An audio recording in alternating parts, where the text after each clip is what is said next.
but I guess we can launch into it. We'll start off with land acknowledgement. We'd like to open this convening by recognizing that we're on the unceded ancestral land of the Coast Salish peoples, the traditional home of all tribes and bands within the Duwamish, Suquamish, Tulalip, and Muckleshoot nations. We thank these caretakers of this land who have lived and continue to live here since time immemorial. Couple technical notes as we're getting started here. Please stay on mute other than discussion sections or to ask a question. Please make heavy use of the chat box. You can leave your name, pronouns, organizational affiliation here. Please, as you come up with questions throughout the panel sessions, please leave those questions in the chat. And we'll be using a poll as our main prioritization feature here today. And you can direct chat, me, Chad, with any other tech support. Quick overview of our agenda today. I'm going to kick us off by reviewing the advocacy agenda we presented yesterday, the lead agenda, and then we'll launch right into our first panel about accelerating the production and sustainability of housing.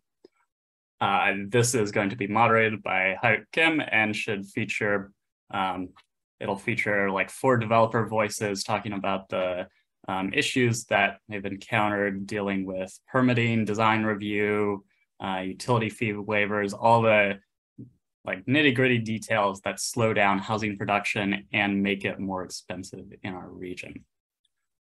Then we'll also launch into a presentation about the new energy code changes at the state level by David Reddy from O'Brien 360. Before launching, we'll have a little break in there and then reconvene at 11:30 to have a panel about advancing policy across King County.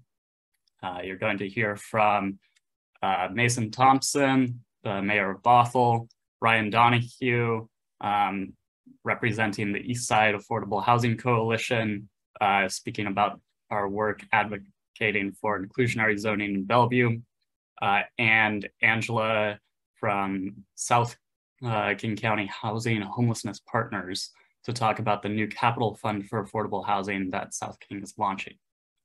Then we'll close off with some member discussion.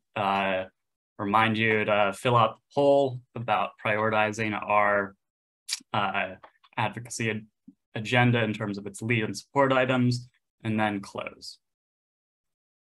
All right, so we are,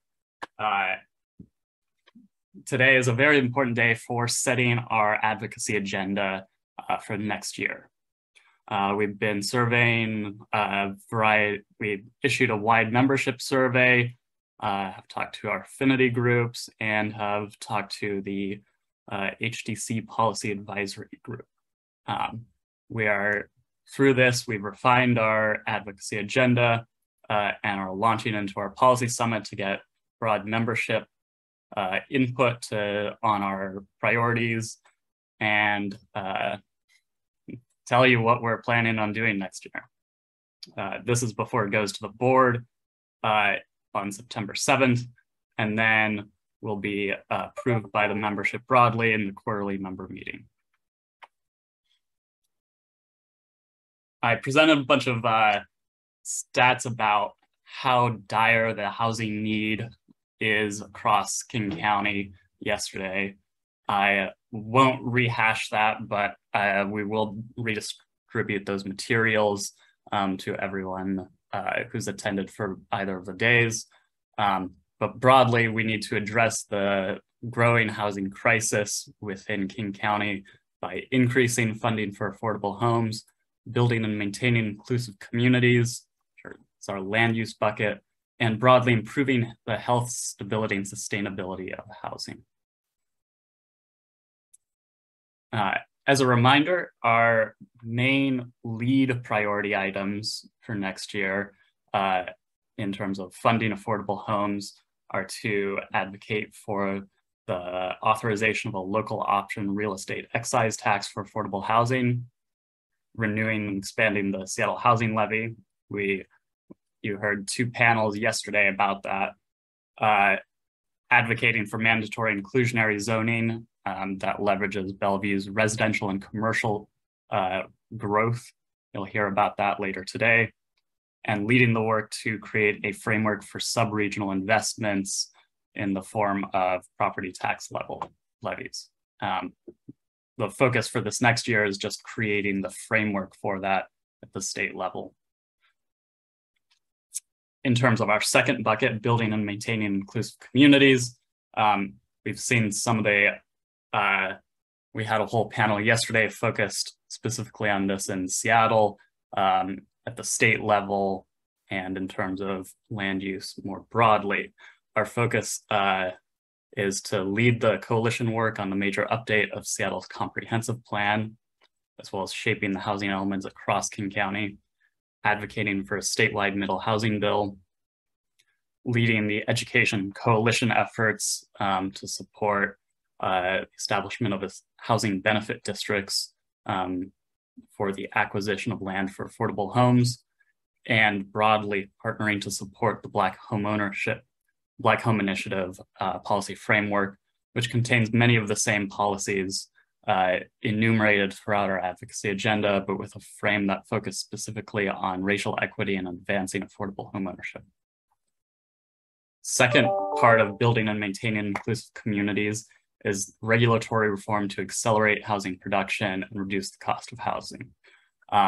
This, I won't belabor the points here because you're just about to hear from the whole panel at large about what our priorities are in terms of next year. I'll just note that while they're specifically in terms of design review, it's most applicable to Seattle specifically.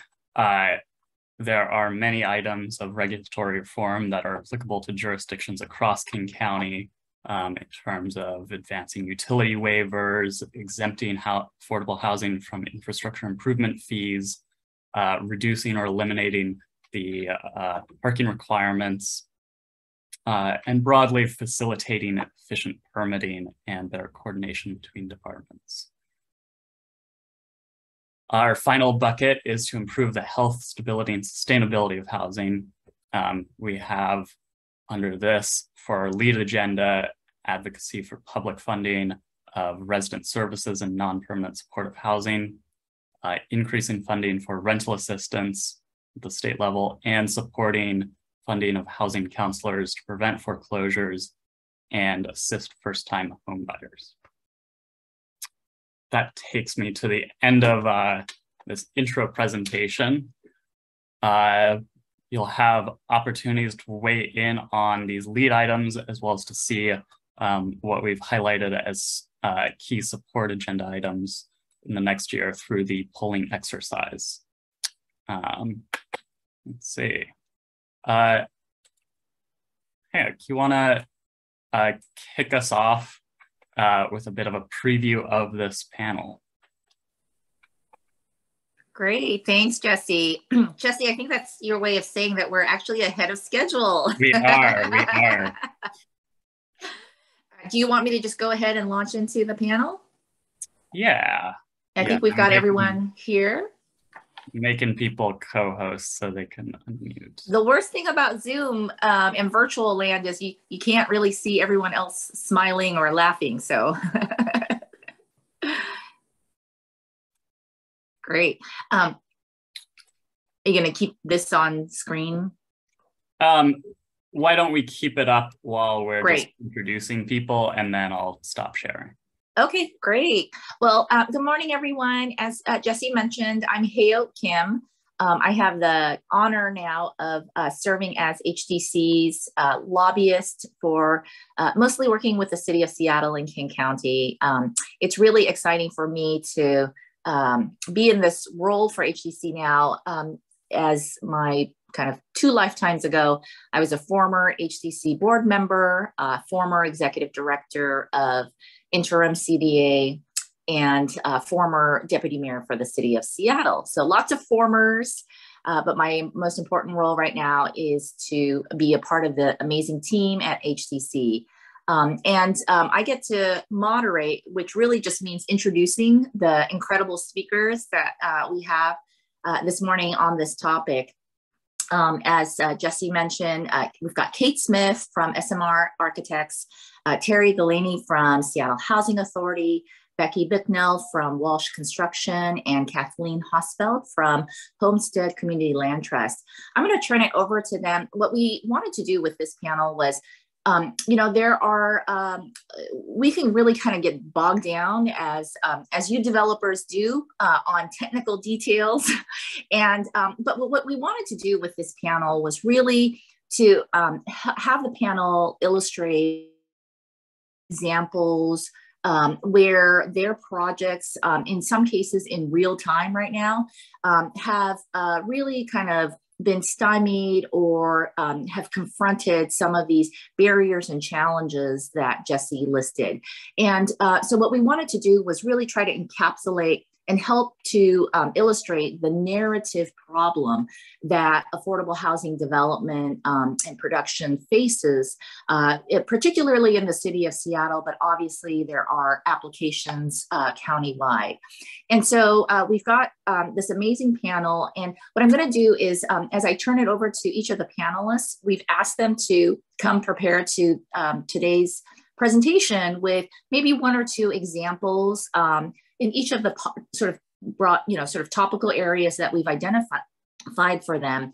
And as they do so, I'd like to ask them to maybe start off by sharing a little bit more about your role very quickly, your role at your organization, and really kind of what sparked your, I don't want to say frustration, but your interest in this topic, just to give us a flavor of, what brings your energy into this conversation. So to lead us off, I'm going to turn it over to Kate Smith. Kate's going to talk kind of more broadly about coordinating permitting across departments. So Kate?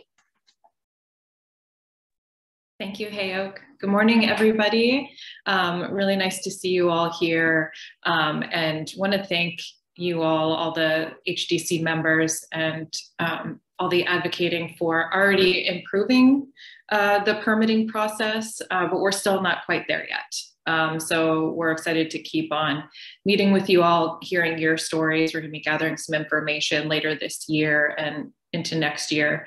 But just to the frustrating thing with the permitting process in Seattle is we don't get through the process fast enough, even though they're starting to put things in place. And so as an architect, we create schedules to really meet our developers' funding schedules and requirements to start construction within a certain number of months of receiving some funding. And the big unknown is the permitting process, and we don't really have a lot of control over that. But through HDC and our members, we really have built good relationships with all the different permitting departments to try and push this process along as fast as we can for affordable housing, permanent supportive housing, and permanent affordable home ownership as well. And so just to kind of give a brief overview of a permitting process in the city of Seattle, and assuming that you are having to go through design review, the design review process, that either be administrative or public process. Our experience is we've been finding that those are almost the same amount of time. It was introduced as an option at the beginning of the pandemic, and now it is formally in place for permanent supportive housing. But that process, the whole design review and the master use permit process, can take over a year. And so that's really what's making a critical path for these projects. And if you're lucky enough, you have a large enough project that also requires a street improvement permit as well with SDOT. And so both of those processes currently do not have priorities in place for permanent supportive housing, for affordable housing, and home ownership permits. The one place where we do have some commitments from the city is through the building permit process to shorten their review times. But I think as we have all experienced through the pandemic is that they're short-staffed, they can't make those timelines, and our permit reviews are getting pushed out further and further. You know, in best case scenario, on some permanent supportive housing projects that I've worked on, we've gotten permits, our master use permit, our street improvement permit, and our building permits all out within a year. But now we're seeing it stretch further and further. And it's just delaying the affordable housing projects that we can build in the city of Seattle. And so, you know, we just need to keep the communication open. We have a really great partnership with SDCI. They have Andy Sandberg, who is a great resource to help push the building permit through. But what we really don't have is the support in some of the other departments formally. I know a lot of the department heads want to support affordable housing and get it through the permitting process more quickly. But there's just a lot of barriers throughout their process, particularly with any design review projects, because there's a whole public outreach component of that and feedback that also impacts that process. And so that all has to go through certain steps. And then the street improvement permit, as I mentioned for SDOT, I think they have stepped up that process a little bit and have tried to incorporate that more into initial design with the early design guidance. They're commenting on those things to try and get coordinated earlier on, but it still doesn't feel like quite enough. And that you have to get us to a certain point in your street improvement plan to 60% approval to be able to submit your building permit. And so that's a challenge too, to get to that point. So it's all about timing and getting to start your design process before you even can submit for that critical building permit. And then at the end of the day, if you still have to go through a master use process, which, you know, we're all hoping that we can either reduce that or eliminate that for some projects, that all has to be approved and issued before your building permit can. So despite maybe being efficient on the building permit side, which has been put in place for affordable housing projects, we're really not seeing it from the other departments, and it's holding up projects to get built. Kate, I don't play a lot of board games, but it kind of sounds like you're describing sort of a Jenga of deciphering how all of these different timelines work together.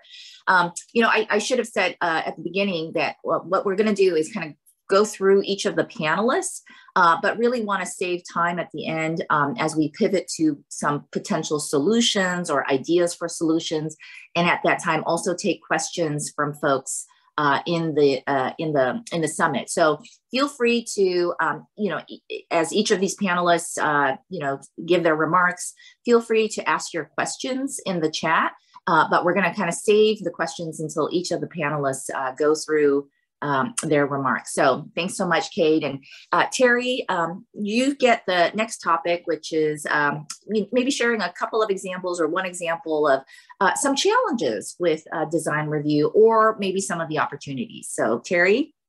Sure. Thank you, Hayok. And thanks, Kate. That was a great lead in to the discussion around design review. For folks who don't know me, I'm Terry Gallany. I'm the development director at Seattle Housing Authority. I've worn many hats over my career and have worked with a lot of you, had the good fortune to work with a lot of you, and sometimes on challenging projects that have gone through design review. So I did want to take just a second to talk a little bit about that process and maybe some of the unintended consequences of having one of our projects go through a design review. But I do also want to step back and say we're looking at this in the context of a crisis around housing affordability. And all of us here are community-based thinkers and leaders, and trying to do great projects, trying to bring on affordable housing that serves the people who we focus on, and provide a safe, dignified, permanent place for people to live. And that's our motivation here, and also to serve the communities in which these buildings will stand for decades and decades and decades. With that, just stepping back, so the design review process, most folks know here, but it is part of the land use permit process as opposed to the building permit process. As Kate mentioned, the building permit process is very rational in a lot of ways, and we do have good support through that. And even though it's the most the more technical side of the permit process, it is frankly the more expedient side a lot of times, and much more predictable. On the land use side is where it can get a little bit more tricky, and sometimes the process can be very, very subjective. The design review process is intended to give the design review board, the opportunity to comment on the design of a building beyond what may be required as part of code. And like Hayok had indicated and Kate had indicated, designing these buildings is hard. And even just operating within the constraints of a site and in constraints of the building code and land use code, it's hard. And there aren't a whole lot of ways to slice and dice it. So to add in a level of subjectivity can really throw us all for a loop. Often the unintended impacts on affordable housing of the design review process can be a lengthy process that delays the creation and delivery of affordable housing units.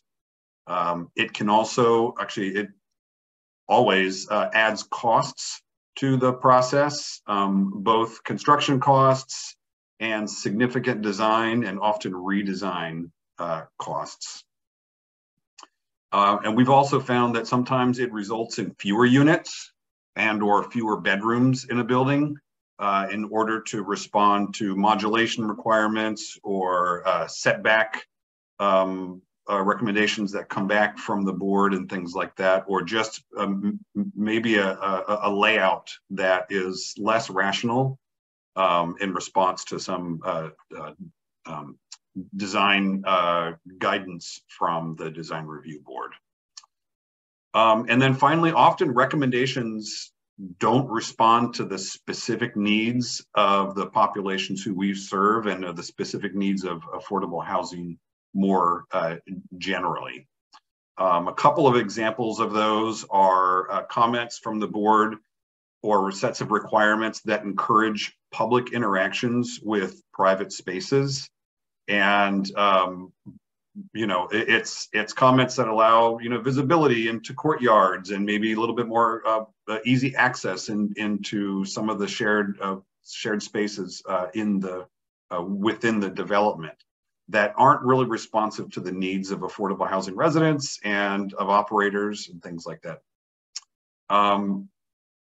Another is comments that obviously sometimes don't consider management requirements or safety issues, such as requirements around balconies or rooftop decks that might present challenges with some of the specific populations. And, in isolation, these comments maybe could be dispensed with. Sometimes they do come down as recommendations. Sometimes they come down as requirements.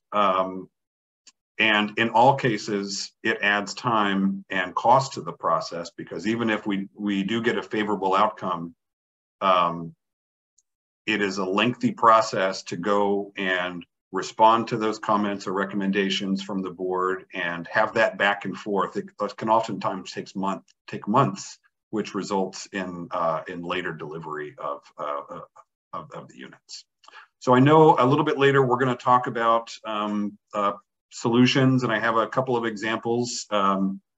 So I'm going to end it there. and save solutions for a little bit later in the presentation. Great, thanks so much, Terry. We're going to hand it over now to Becky. And Becky, you're going to speak, well, you can speak about anything that you want, but we thought we might ask you to say a few words about sort of just generally navigating public processes during construction. Thanks, Becky. Yeah, can you hear me? Great. Good morning, everyone. Thanks for having me. I am just really excited that we're revisiting this topic that's really important. And I think my motivation and one of the reasons that Walsh Construction is so involved in affordable housing construction is we definitely understand the importance of bringing this housing to market, but also just have a strong belief in really building alignment and efficiency in how these buildings get designed and built. And so it's incredibly frustrating when projects get mired in unnecessary bureaucracy or unnecessary cost that I think could be avoided in some cases. So I did a little bit of polling of some of our staff to just get a sense of where projects are encountering challenges in working through the public entitlement process during construction. And as Kate said, you know, we're also, we're charged with carrying the architect's schedule through pre-construction and then, you know, advancing a schedule through construction. And so there's a lot of alignment with the design team, but we're also very, very, very dependent on public agencies to hold a project schedule. And so what we've really found is that the cost of, there's a lot of risk and potential delay these days in working with some of the public agencies. And I think one of the biggest risk areas right now is with Seattle City Light.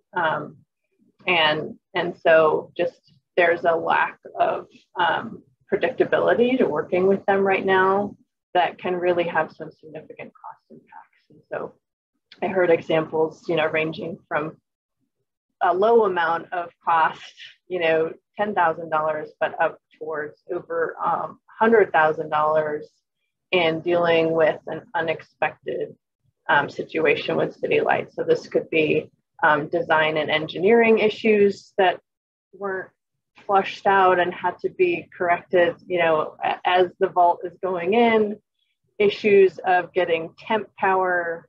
So, you know, construction job sites need temp power.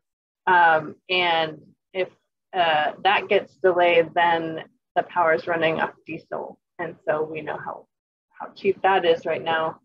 And so there's just been a lot of unpredictability and lack of transparency in their process of temp power and then installing the perm power on the site.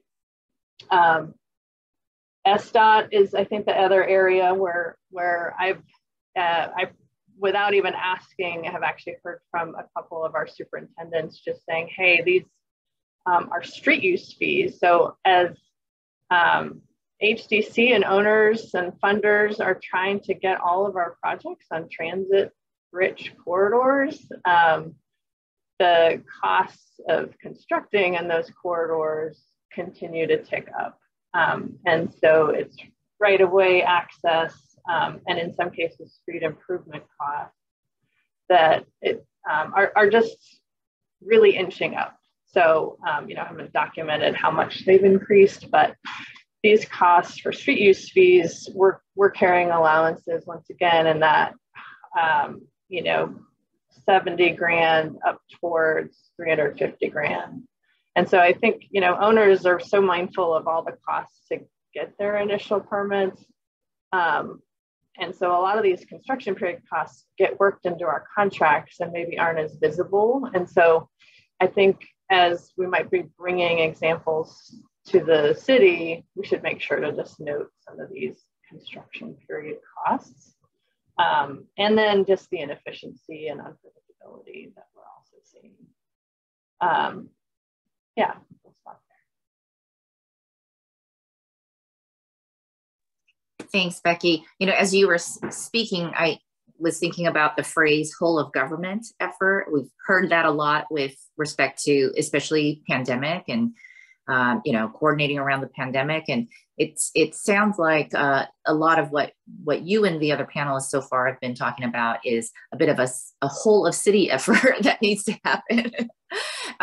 So Kathleen, I'm going to turn it over to you. And we've asked you to speak to some of the discretionary delays and utility improvement needs that you see, especially from a home ownership development perspective. So Kathleen. Thank you, Hib. An overarching comment is that the funding and project financing for homeownership projects is really different than for our counterparts. And we, when we do permanent affordability, we fund projects with a one-time upfront public investment, which we have to assemble before construction starts. So we have to know and be able to name the tune of the project and get all the subsidies required before we break ground. And those budgets are typically very tight. We generally don't take the same types of developer fees that our colleagues do. Sometimes they're less than 3% of the total budget. And we also, like other developers, consider that developer fee to be our ultimate contingency. So it forces us to be very disciplined about costs going in. But so saddling budgets with unrelated costs that don't impact actually our residents is a thing that we want to address. And before I jump into a couple of examples of how that's played out for us, I did want to reiterate something that Terry said, which is, you know, design review is something that can add about $200,000 to $300,000 to our budgets, which without actually measurably benefiting the ultimate outcome, and sometimes resulting in a loss of units as well. But some of the issues that we've faced have to do with this axiom that growth pays for growth. This is like a philosophy that folks embrace. And on the face of it, it sounds true, except for that when it gets applied to our situation, it's not our own growth of residents that is paying for itself. In our cases, we are paying for future growth, and usually that future growth is coming from for-profit developers.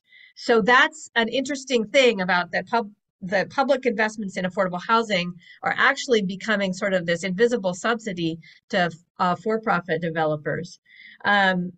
So we build in multiple places in King County, but in Seattle, we've experienced this type of dynamic coming into play in a couple of ways, but largely around water infrastructure. So at our recently developed Village Gardens project, we originally, our water availability certificate was conditioned on us installing a new water main completely disconnected from our project. So we weren't even tapping into it, under a pedestrian walkway to the south of our project that was unimproved and not at code. This particular water main would have required us to dig up that whole pedestrian right of way, lay in the main, and then rebuild the pedestrian walkway to code, which would have added about $300,000 to our project. There happened to be a big roundtable at the time this was coming up with the then mayor and her deputy mayor, David Mosley. This got brought up in this meeting with the mayor. He picked up on it and said, you know, you talk to me more about this. Ultimately, that requirement was backed off, but we shouldn't have to do that. We shouldn't have to go to the mayor to appeal these types of things. It's coming up again for us on one of our projects in Finney Ridge, where we are being asked to install 140 feet of a 12-inch water main under Finney Avenue. That's not required by our own housing development. So again, and this one, that's a $225,000 cost, incremental cost. The other thing that I'll note is that as Homestead develops in several areas in King County, we're experiencing some of the same things elsewhere. You know, a best practice is to have our pre-submittal conferences and to have supposedly all the thinking from all the different departments come in at the very beginning in those early design guidance meetings and the equivalents in different cities. But many of the departments opt out or sort of are multitasking during those meetings. And then sometimes there's a different person that makes a decision who participated in those discussions, but then a different person down the line that changes the decision in those discussions. The final anecdote that I'll share is, again, in a relationship to our Village Gardens project. When we submitted our MUP, we were told at that time that we didn't need a SIP.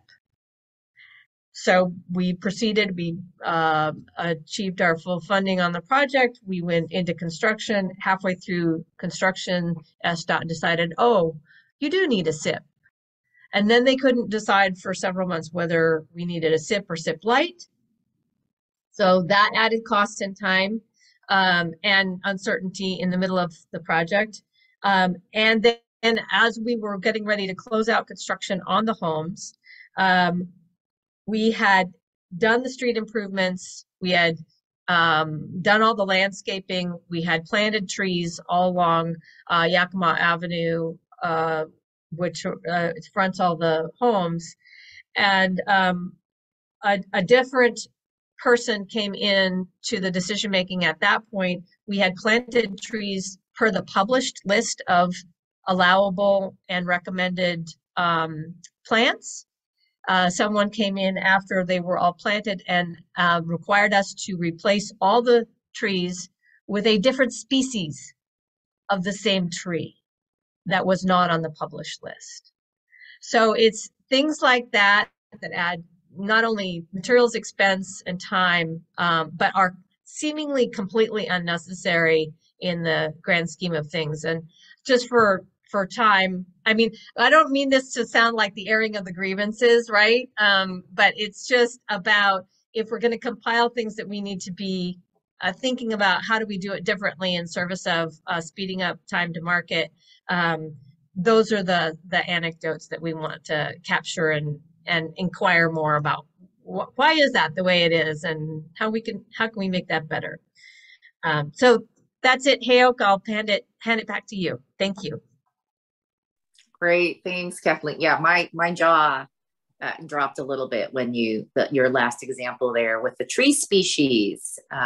Very interesting. And one thing that I thought about, Kathleen, that you said, I think is really timely and germane for this conversation is, how do we move from sort of that individual, sort of episodic or project-based advocacy to broader public policy advocacy and issues that we need to have, the city and other local governments better prepared to advance. So that's a great segue to, sort of pivoting, like, the airing of the grievances is important. And really more importantly, I think what we do want to do is capture some of the narratives, some of these stories, because the stories help to advance our public policy, right? But as we pivot now to maybe some ideas for how do we start advancing that more public policy based approach, as opposed to individual advocacy based approach that I know, beyond Kathleen, so many of our members do. Maybe Kate, we could start off with you. We talked about, and there's a whole range of issues, but maybe kick us off with your thoughts, and then I'm going to just turn it over to the rest of the panel to just jump in after Kate and share your thoughts about where we go next. Great, thank you. So I think the loudest issue we've heard today, this morning, is design review. And I know, up until 2017, there was a roundtable or stakeholders group that was meeting to help improve that process. Some positives came out of that, but then, during the pandemic, more exceptions were made during that time, but they're not all permanent right now, right? So I think one of the things that we need to keep moving forward on is getting affordable housing developments exempt from design review.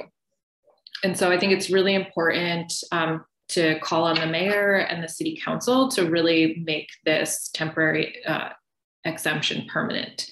And I think that many of them are on board. I think that, it's just us as an HDC membership is really pushing and giving those examples and those, not only, how it impacts your project, how it impacts the schedule, as well as cost. I mean, that's concrete information that can be shared.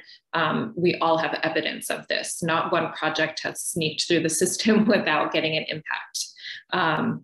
So yeah, our biggest, push as HDC is to save time to build more affordable housing projects, lower the cost so that we can spread the money out further to more and more housing projects. We just want to get them online faster. And I know that SDCI has statistics on, permit issuance and how many are affordable versus, non-affordable housing projects. And there's a big gap there. So we do understand in the coming weeks that the mayor's office is looking to convene an affordable housing work group. And that will hopefully address a lot of the challenges, not only design review, but a lot of other policies that can help the permitting process in general to get more affordable housing projects online. So we appreciate the mayor's initiative and his passion to focus on affordable housing and the permitting process. But really, we don't want to wait until that convenes. We can start gathering information. I know there's a stakeholder group already convening to talk about the design review process right now. So again, reach out to, HDC, the board, and, Chad or Jesse. And, we want to start gathering those examples to really help us make the case of why affordable housing should be exempt from design review. Exemption, it's a big thing. And, we want to make sure that there's still integrity in the design and intent when we're designing in communities. So there are, other than just flat out exempting, there are going to have to be some other, checks and balances put in the system, and, looking for different solutions on how to approach that. It's really, a big goal that I have as an architect, and also to help support our clients and all of our HDC members. I just want to, thanks, Kate. I just want to tag on to what you said. You said it excellently, so I'm not going to go through all of my bullet points, but I did have a couple of things to just add in there. And that is, and I've got an example that I wanted to share with the group. But just wanted to say, we build exceptional buildings that are responsive to the neighborhoods and the needs of low-income families. We are community-oriented entities. We're long-term building owners and operators, and we have kind of a unique investment in the actual communities in which we develop. That's not shared by by everyone. Some of the market rate developers, no shade on them, but we are uniquely invested in the communities in which we work. And just because of the kind of structures around affordable housing, we're there for the long term. And long term isn't 7 years, it isn't 20 years, it's 50 years, it's 75 years, it's longer. So we have a unique investment in the neighborhood and making exceptional buildings, wherever we work. And then we have this really unique situation right now where we have essentially been operating under an exemption for affordable housing since the beginning of COVID. So I know most people know here that early on in COVID, the former mayor had issued an emergency declaration that, as part of that, included an exemption for affordable housing from the design review process. I just wanted to share SHA. We have been very fortunate just in terms of project timing to be able to have 4 projects either go through or are currently going through that process without design review. And the result of that is, obviously a more efficient design process with our partners, a more efficient overall permitting process, which partly means, better use of the scarce resources for developing affordable housing. Also, quicker delivery of these needed affordable housing units. And we're continuing to produce excellent buildings that respond to the needs of low-income families. I wanted to share, I'm not sure, Hayok, if I'm permitted to, if I have authorization to share screen, but I'm gonna give it a try. I wanted to share with the group. Hopefully everyone can see that. This is Hinoki Apartments. This is one of our SHA projects at Yesler Terrace. It's 136 units. It has 1, 2, 3, and even 4 bedroom units, with some units that are designed to be in-home daycares, so that residents can not only have a place to live, but also a place to operate their business from. This building opened a couple of months ago, and the unique thing about this as it relates to design review is that this project was fully entitled. So we had our land use and our building permit when the mayor's ordinance came, or when the ordinance came out and the exemption became available. And that was so compelling to us that we went back and we actually canceled our permit that we had already received. We hadn't started construction. So what we did, we actually canceled our permit in order to go back and make some changes to things that were approved under the design review process. And some of those changes were quite cost efficient. We saved more than $1 million on some facade treatments and things like that that were approved as part of design review. We were able to do some simple things like that. And I'd say the building is still wonderful. Go there. It's 10th and Yesler. It's fantastic. We'd be proud. Anybody would be proud to have that as their neighbor. It's very responsive to the neighborhood, very responsive to the residents who live there. Fantastic. Unfortunately, we couldn't get back some of the other changes that were approved under design review because they were just too entangled in the fundamentals of how the building was designed. And some of those changes resulted in the loss of bedrooms, unit sizes and things like that. We had to make some changes that made it a smaller building. So it was too late to go back and do that. But with the exemption in place up front, we could absolutely do that. So Hinoki would have been delivered more affordably, would have been delivered more quickly, and it would have delivered more housing and still been an excellent building and an asset to the neighborhood. So I just wanted to share that with folks. Again, we have this unique situation where we've had kind of a trial, a 2-year trial with exemption for design review for affordable housing, and I'd say for the most part it's been very successful. So I don't know how to unshare. So I don't know if someone can, let's see. Stop sharing. Should be a button near the top saying stop sharing. There we go. Uh, Did that stop sharing for everyone? Yeah? Okay, all right, thank you. if I could add just a couple more comments about design review in particular. Homestead and another homeownership developer are being impacted by a serial appellant who lives in the Finney Ridge neighborhood, who is taking issue with the ordinance that made it possible for affordable housing projects to forego design review. She is saying that that legislation actually didn't cover affordable homeownership projects. And so we were inches away from completing our MUPs and getting our permits to go forward, and now are facing either the additional cost of design review on all of our projects or other delays related to facing litigation, which costs her nothing, but would cost us significantly.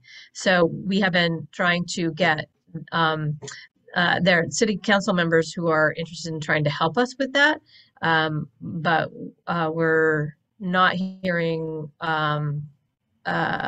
from other folks that we need to get a fix on that. So I just say, even with the exemption from design review that was passed, we finished a project. We finished our Village Gardens project, benefiting from that, but now face this challenge from a serial appellant that's thrown a stick in the spokes of two projects in the Finney Ridge neighborhood, and I think also impacting other affordable homeownership projects as well. And Becky, do you want to add anything?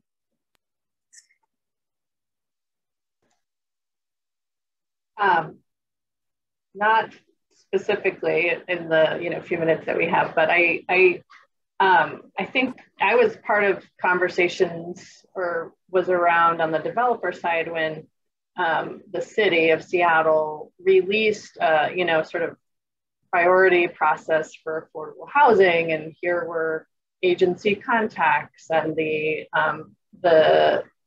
some amount of discount that's available and the expediting.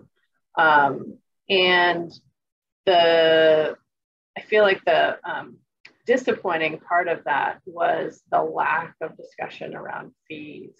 And so it just this sense that each agency is wanting to protect its fee revenue, even though the fees are being paid by the Office of Housing. And I know this exists in other jurisdictions as well. And so I'm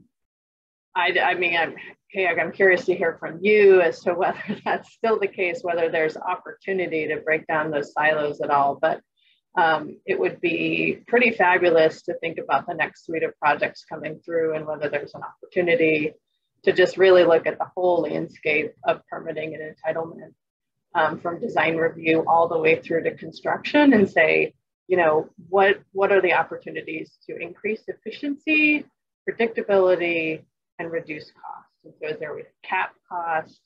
Because the biggest thing for affordable owners is the challenge of managing an unexpected cost or an unexpected delay. And so it really feels like, is there a way at the beginning of the project to really communicate to whoever's going to touch this project, like these are the very serious impacts that happen if this project doesn't get C of O within the month that it's expecting. And we saw on the concrete strike what happened there, that projects are still reeling from. It's a big deal, and to not get C of O on an expected timeline. There's, besides the cost of delay, in that moment, there's also this hit on developer fee or other financial impacts to the project because of the tax credit program. So it's, I think just, being able to really look at the landscape and identify opportunities and potentials for caps on fees, improved efficiency, and predictability would be great. Just, snap your fingers, make it happen. Yeah, I think you hit, one of the nails on the head, which is this inertia and the siloing that inertia enables sometimes, and not just in the city of Seattle, I mean, just all levels of government, right? And that is a challenge. I do think that I would just echo Kate's point about, it's great that in the first year of this new mayoral administration, they have identified this as a topic that they want to tackle. And I think some of these issues, it's going to be a blend of what are some kind of near-term things that we can advocate for, and then what are going to be some really intractable longer-term issues. But part of this conversation, I think, is really heartening to see that we are going to, as the HDC community, help to put down on paper and be able to advocate from a platform of some shared understanding and some stories that we can, used in communicating with our elected officials. So I'm going to just pause a little bit and check, Jesse, we've got a few more minutes, and I wanted to see if there were any questions that came through from the audience, the virtual audience. Not so much questions, but confirmation about the 70 to 300K for street improvements. I think maybe I think it's worthwhile to pull out like what the street improvements are and then what the like street use fees are. Like if someone could speak to the distinction between those two. How much relative cost is to. Anyone on the panel? Well, I can speak to the street improvement fees. So that's a whole permitting process, determining what improvements in the right-of-way, being the sidewalk, the curb, potentially some street improvements to the roadways, curb ramps, bringing those up to code or installing them if they're not there, street tree coordination, utility coordination. And so that's all encompassed in the street improvement plan, and that's all very project specific. Some of it is outlined in your initial site report that you get from SDCI. A lot of it is not, because it's very generic. And really what you're finding out in your 30% street improvement plan meeting with SDOT are all confirming all those parameters. But every project I've been on at the 60 and the 90% markers of the street improvement plans, there's always new requirements that come into play. And it really shouldn't be that way. It should be all up front, and the attention should be made earlier on as opposed to later on in the process. So that's another item to focus on. Then I'll let Becky talk about the street use fees. The street use fees, it was helpful for me to hear from some of our project teams. I think, there's actual fees paid to SDOT to, in some cases you need a portion of a traffic lane, or you need, and actually I would say in most cases you need a portion of parking spaces. So existing street parking, you need to take over for the access and staging that you need for construction projects. So your dumpsters, some cases your trailer, but, have to be very efficient about when that happens. But there's always some element of street use fee that's needed.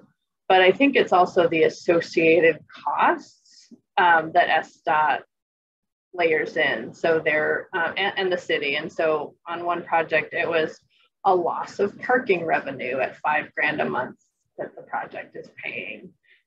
There's fees to Metro because, in some cases, bus stops have to be shut down temporarily, or bus routes. And so there's fees to Metro.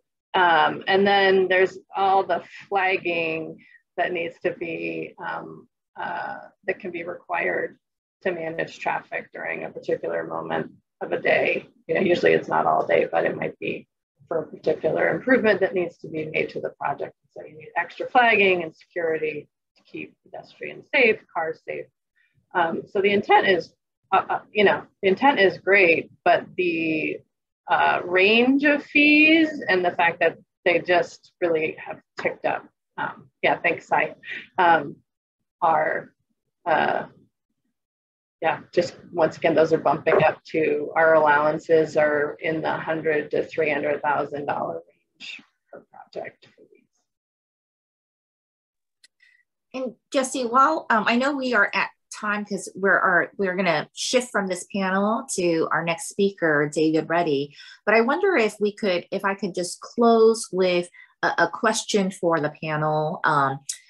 with respect to, so putting aside sort of the exemption for affordable housing from design review, are there, maybe each of the panelists can speak, is there sort of an issue or a series of issue that you feel is the next biggest cost driver? And maybe, Terry, I'll start with you because I see your head nodding. You're eager to share your thoughts on this. It really rung a bell with me. Thank you, Heyoke. For me, I would say based on our experience is the need to coordinate, and I think Becky talked about this earlier, the need to coordinate with the utilities, particularly during construction, that we have found is can be a real big cost, vortex. When you're close on your financing, you generally know all your costs, and that's, you can adapt prior to closing, but after you've closed, if you can't get perm power to a site on time, then that has a significant impact on the project that the financing hasn't accounted for. And for me and for SHA, and based on my experience, I'd say that's kind of the next biggest kind of bang for your buck is just, some sort of priority coordination with the utilities, particularly during construction. I would reiterate a little bit of what Kathleen mentioned, which is that the city set up the policy that there is an initial coordination meeting, like pre-sub, pre-app, whatever it's called, for affordable housing, that it is a legitimate coordination meeting. Like it is a legitimate, here is, it obviously so much can only be accomplished in one meeting, but to me, it's a promise to have people available to the project, possibly have another meeting mid-construction or in that first, whatever the right timing is, that it's not just a pre-sub meeting that some people come to, some people don't, people are distracted. It's a legitimate coordination meeting with some, firm deliverables and, timeline of activities that come from it. Yeah, I agree both with Terry and Becky, and not only coordination meeting at the beginning of construction, but at the beginning of our permitting process. We need everyone at the table there. But I would also add the fees. Some of them are predictable for permitting fees, but then it's also the timeline of when you have to pay. You don't know how much the actual, fees to be paid are until you've submitted for a permit, and you have to pay that in a couple of days. And it's not a small sum of money. And, all of our developers, they can't just turn around a check. It's a process. And so that needs to be fixed to allow the reviews to start on time. Because, or we need to start building more time into our schedule for reviews. That's not just the permitting review process, but also our client's ability to pay, having to build in an extra week there. But I think that unpredictability is a challenge for all of the developers. I would agree with everything that everyone else has said, but I would also just lob in sort of a bigger philosophical point, which is I think we need culture change within the system. There's silos, there's turf battles, there are disagreements between departments. And cynically, I think that there's an immunity to whoever is in the mayor's office because career folks that work in these departments believe that they will last longer than whatever current administration is in place. And whatever those folks' goals are for affordable housing, we're going to be here. The feeling is we're going to be here in these jobs long after those folks are gone. And so engaging hearts and minds in efficiencies that support affordable housing, we need to win hearts and minds within those departments to work together to achieve the outcomes that we all want. This isn't just about your department and your job, it's about our whole community. And so I think a deeper level of systems change has to occur in order to get more than compliance. We need to get people actually being creative and thinking about and being really engaged in the solutions of how do we stand up quality projects that serve the community more quickly. You know, balancing that whole risk that the city and all governments want to be good stewards of the people's money and good stewards of the public trust. And yet, how can we get them out of sort of a defensive posture and into a more creative posture of being mission oriented and with their hearts and minds fully engaged in the task at hand. So I know that's a tall order, but as a change management consultant, that's the world I came from. And I think it's possible. We just need to put our shoulders to it and believe that that outcome is possible. That's a great note, Kathleen, to end this superb panel. Just want to, again, say thanks to you, Kathleen, Terry, Becky, and Kate for offering both your wisdom, your insights, and some specific stories. One of my takeaways, Kathleen, are tree species and cereal appellants. So I'm going to have to hang out with you more. You lead a very interesting life.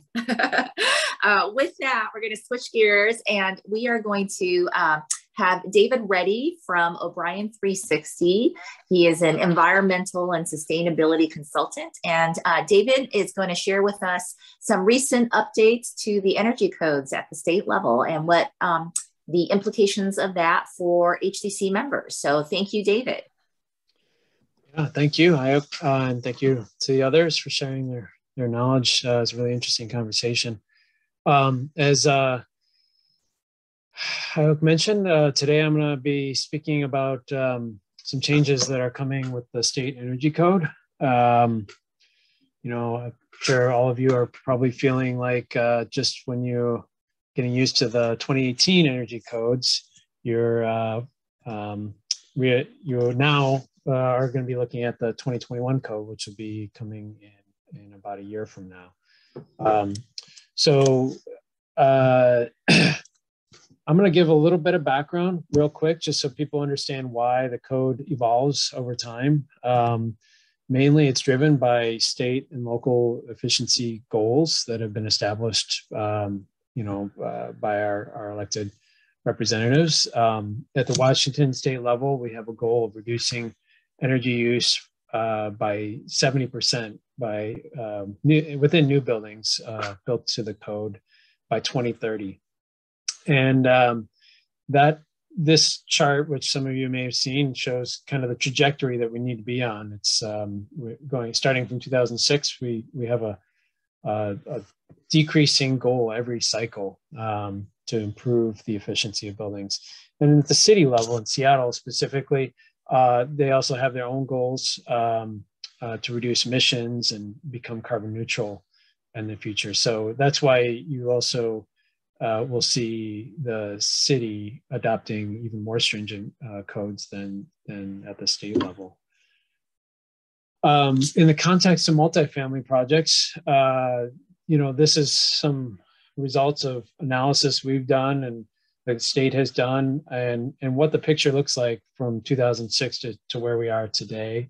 One thing I can point out is that, and this will kind of a preview of what's happening at the code level, is water heating energy use. This orange bar really hasn't changed much in our buildings. There's still a lot of buildings that are using natural gas for heating, and natural gas equipment hasn't gotten terribly more efficient over time. Space heating actually has reduced quite a bit in the 2018 code because of using heat recovery ventilation, as some of you probably know. A big change that saves energy, but also improves indoor air quality.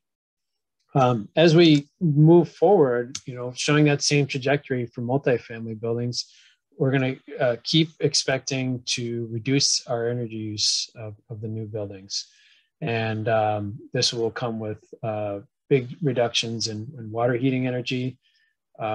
Hopefully better appliances, because appliance energy use is in our buildings is a big chunk of it, and also using renewables as a part of the solution.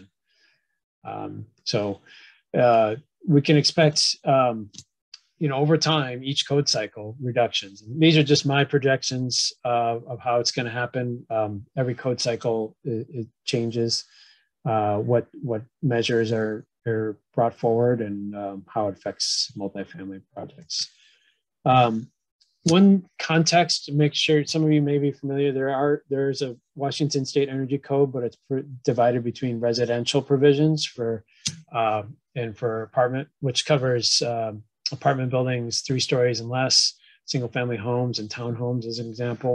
And then the commercial code, which probably most all of you are familiar with through mid-rise development, 4 stories and above. So they're very different codes, and they have different, they are relatively aligned when it comes to group R2 or apartments, but there are some big differences. And one of the 2021 changes happens to have revolving around the 2 codes. I'll first give just where we're at with the code process, which is the 2021 codes are currently, the commercial code has been posted it was approved by the council after a public process, and it is planned to be effective next year. Residential code was approved in June for to advance for public comment. And you should see a kind of compiled draft of those rules coming out soon. Public comment period this fall, and with the same effective date next year. So one of the changes relevant to the code, the commercial and residential code, is under 2021, low-rise buildings under 3 stories and less that have interior corridors would now fall under the commercial code. And that covers projects, low-rise home buildings with interior corridors that kind of look like a mid-rise project, but are only 3 stories. But also, the garden-style projects that might normally would have exterior stairwells, but if the stairwells are enclosed, as this project did, that project would fall under the commercial code as well. And then also new in 2021 will be the option to use the commercial code for apartment buildings 3 stories and below. So that's a new option. I think in a lot of cases it will make good financial and design sense, but it will be dependent on the project. And as always, any project with a central water heating system would be covered under the commercial. At least the water heating system will be covered in the commercial provisions. So now we're going to jump into the highlights of the 2021 code under the commercial provisions. The one that is probably the biggest impact, both on site energy use and reducing emissions, is the use of heat pumps for water heating. There is, if you're working on projects in Seattle, you're already familiar. Seattle has adopted already a 100% requirement. The state originally had drafted, the TAG and council had advanced 100%, but the state council eventually did revise it to only 50% requiring. So still a fraction, roughly half the energy can come from fossil fuel or electric resistance, but we're going to see heat pumps in most all new multifamily projects statewide, the 2020 code. This applies to all commercial buildings, and there is some allowance for electric resistance heat. So small buildings will still be able to use electric, but similar to Seattle, a migration away from using fossil fuels for water heating in these buildings. Another change, similar again, you'll see a lot of parallels between what Seattle did in 2018 and what the state will have in 2021. And one of them is not allowing electric resistance or fossil fuel for space heating. Now that said, similar to Seattle, there is an allowance for electric resistance heat in rooms at the same allowance that the Seattle code currently provides. So if you're familiar with permitting under the 2018 Seattle code, a lot of the projects we're involved in still are using electric resistance, even with this provision. But in some cases, installing ductless heat pumps or other heat pump technologies that would for rooms that just can't meet this allowance, rooms with 3 walls or corners of buildings that just have too high of a heat load that would require a heat pump rather than some pretty extreme envelope improvements. Within the building envelope, there's actually really not a lot of changes to walls and roofs and the opaque envelope, as we call it, but window U values are 20% or 10% lower under the code. What was still, in general, double pane window technology will be able to meet the code prescriptively, but what this will impact is the kind of trade-offs that are often made with windows to make up for other components of the building that don't meet code. And there means we're going to be looking at thermal bridging and assemblies that are under insulated and making sure bringing those back up to what the prescriptive code requires. So it will have impact on design, but it's not a major change, in my opinion.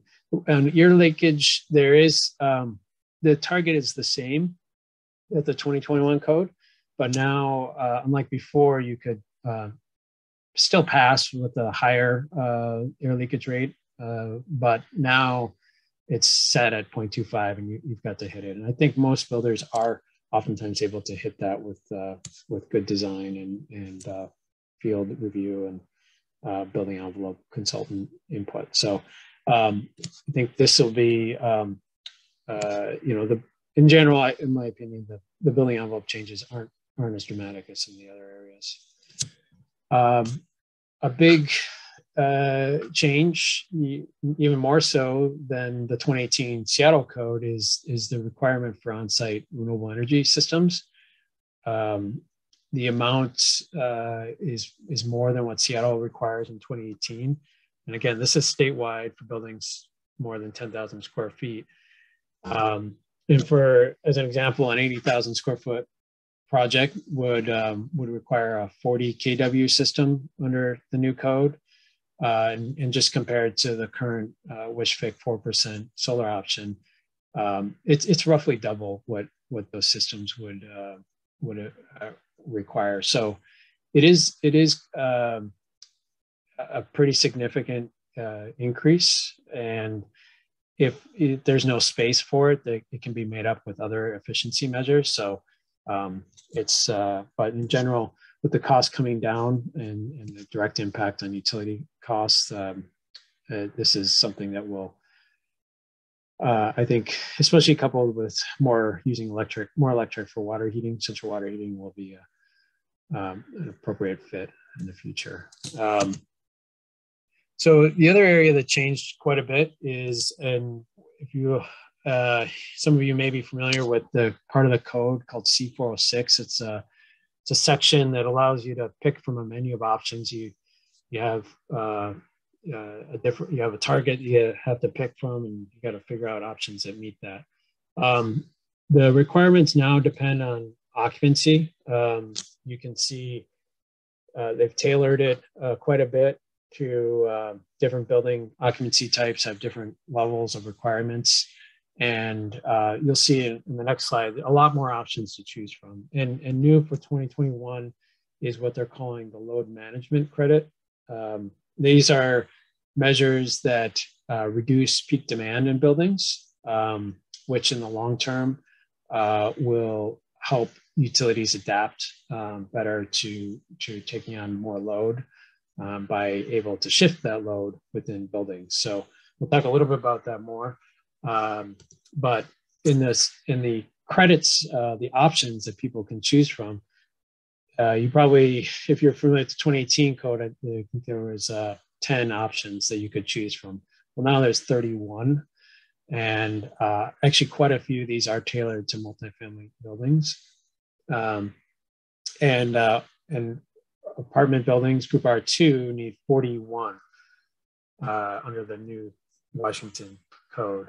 And that can actually be met with, in my opinion, a straightforward, low cost or even cost saving measure of adopting a new method for sizing piping in buildings, both cold and hot. But this is primarily for hot water piping using this new method in the 2018 UPC called Appendix M.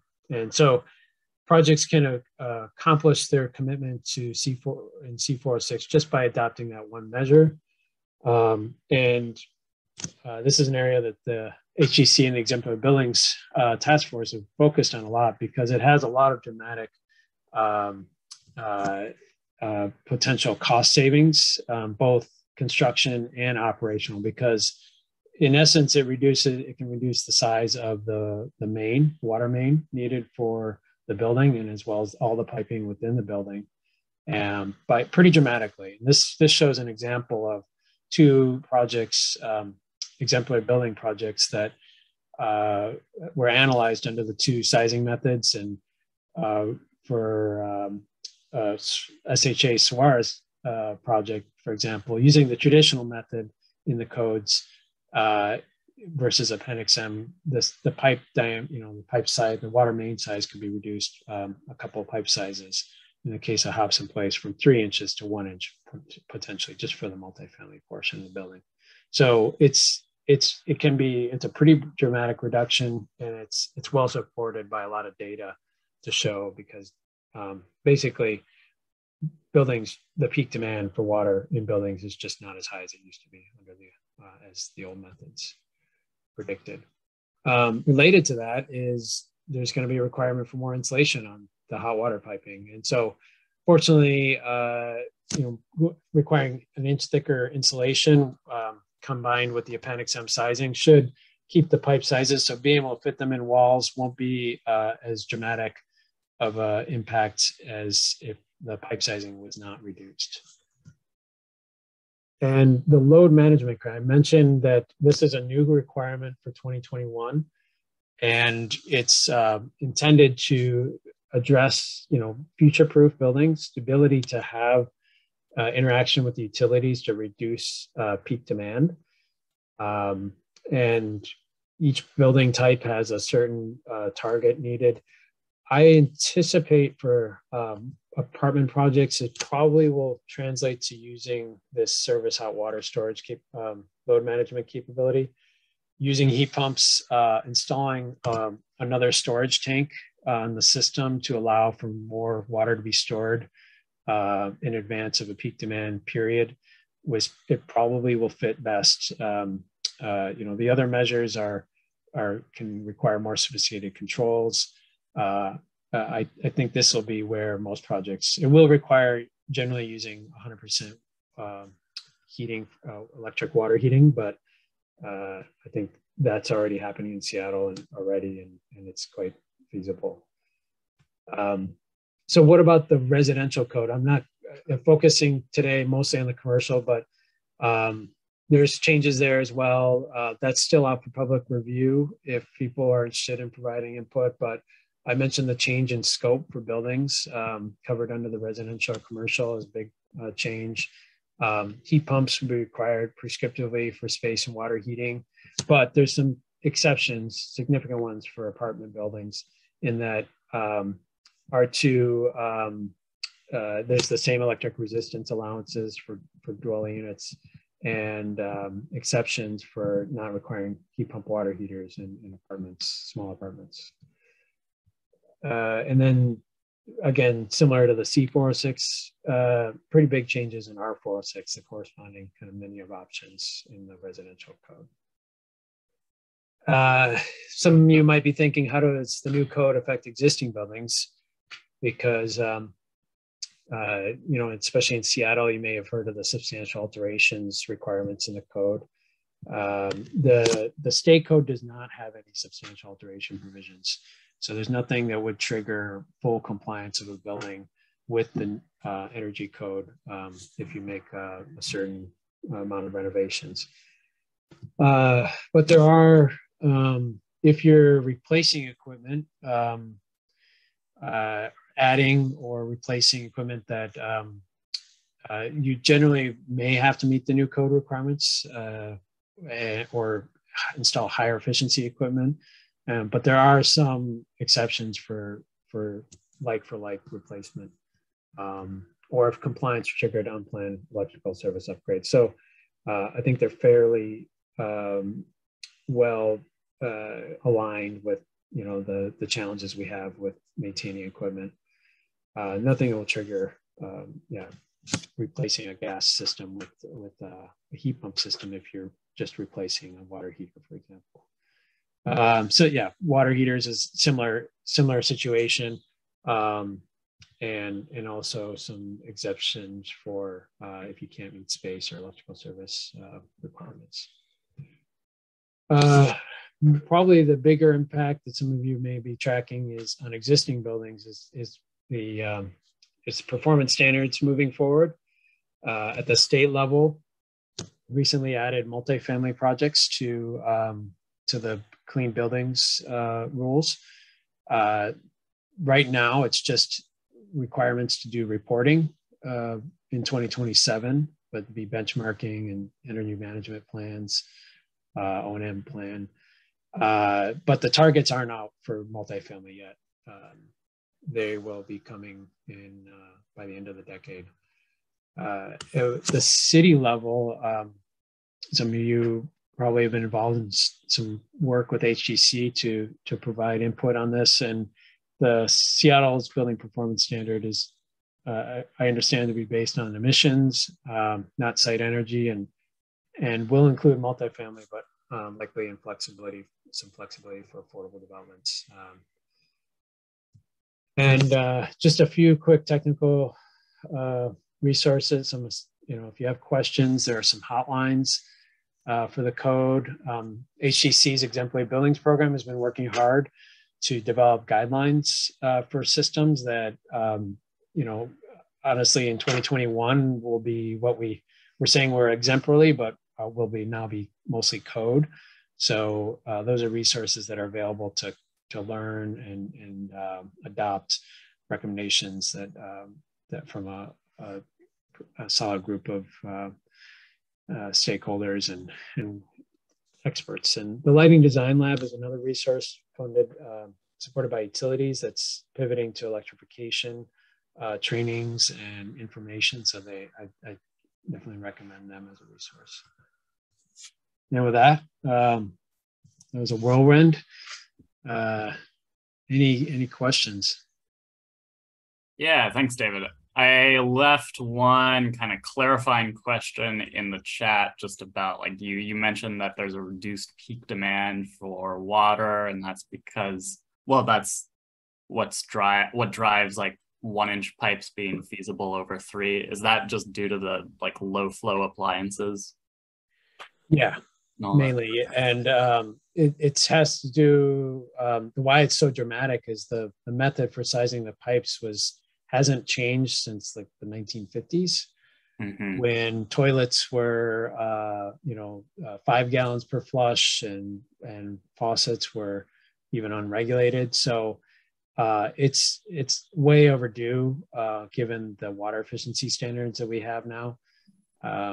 It took data and time. It takes time for the industry to get comfortable with the fact that the flow rates through our pipes are just not as high as they used to be.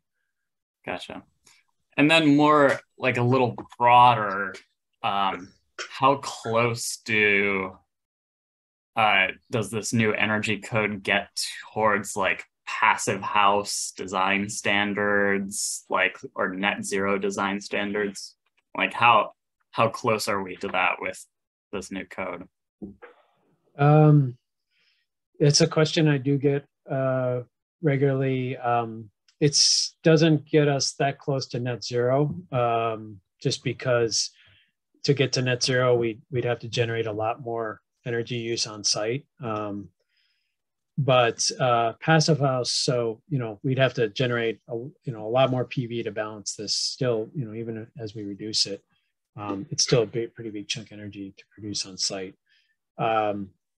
But a passive house is definitely within reach. It's the air leakage target is one that is much more stringent, and with the air leakage target, very low air leakage, comes some other design challenges that are involved with achieving that. So, but in terms of envelope and heating, water heating, even space heating, I would say they're becoming pretty close.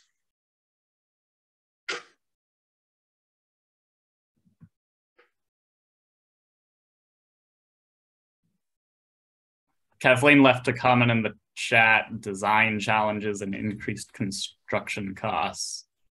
Do you want to speak more about that, Kathleen? What you're meaning there? I was just saying, he was saying that there's design challenges, but there's also, deeper insulation, thicker walls, that type of thing, which adds cost. So in addition to the on-site energy generation, we have to insulate and we have to do the air leakage types of measures, and those are expensive. But these are great. This is all really great stuff. I'm super excited about all this. So thank you. Yeah, on passive house, one of the things that's really interesting is it's evolved quite a bit in the last couple of years. And for apartment buildings, the envelope requirements are actually not as stringent as they used to be. I think they've recognized the density of the housing and how envelope doesn't have as much impact on the energy performance, and that's why they've scaled them back. For single family homes, you'll still see some pretty significant, in townhomes, you'd see some significant envelope differences. But for a lot of the passive house projects we've looked at recently, even 2x6 walls, honestly, and double pane windows have penciled. So it's the air leakage target that is really, that's still quite a bit more stringent than code. Isn't there a new technology, though, on that front that is just coming online that could reduce the costs associated with air leakage? David, do you know about that? I'm not sure what it is. I'm not close enough to construction to know, but I've heard rumors. Yeah, actually, I think on one of your projects in Tukwila, we're looking at deploying a sealing technology called aero barrier that fills the cracks from the inside by pressurizing the unit and having this aerosol in the air. But it doesn't really kind of overcome or mitigate the need for a solid air barrier on the exterior of the building as well, in my opinion. So, but there are some, those technologies will help make sure you hit that target rather than it being difficult to know until the end. Belt and suspenders kind of strategy. Yeah, Emily's comment on, the air barriers, depending on building form and, materials, assembly requirements can be even just the penetrations, whether it's in-unit ERVs or, laundry equipment that needs to be vented, range hoods, those things all play an influence on meeting that really aggressive air leakage standard. But I would suspect, we'll see the air leakage, the requirements continue to ratchet down over time.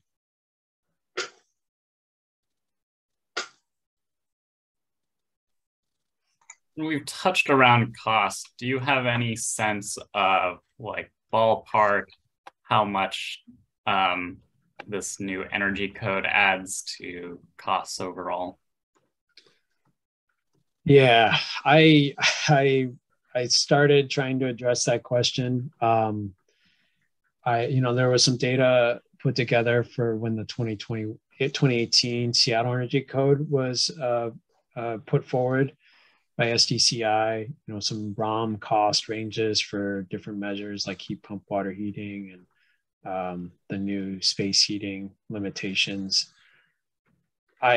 I'm reluctant. Those were in 2010, 2018 or 2020, with inflation and just evolving evolution and knowledge of how to do these things, new equipment's coming to the market. I think it's really challenging to answer that question. I think with some more, work with folks like Walsh and Marpac and others to try and answer that question, I think that's a great opportunity to kind of have more work done on thinking about these things and trying to put those numbers together. But it won't be zero, but Appendix M is a good example of something that should reduce cost in buildings. So I think there's some offsets there.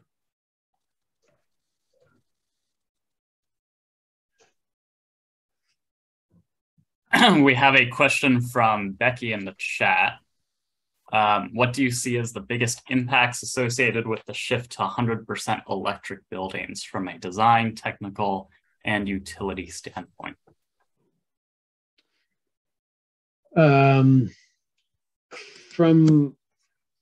a design, wow, that's a big one. Yeah, no, I mean, I just sort of more big picture, just because we've talked about all the issues of already working with City Light. And so do you think this exacerbates it, or is it really just like, I don't, is our grid ready? Is City Light ready?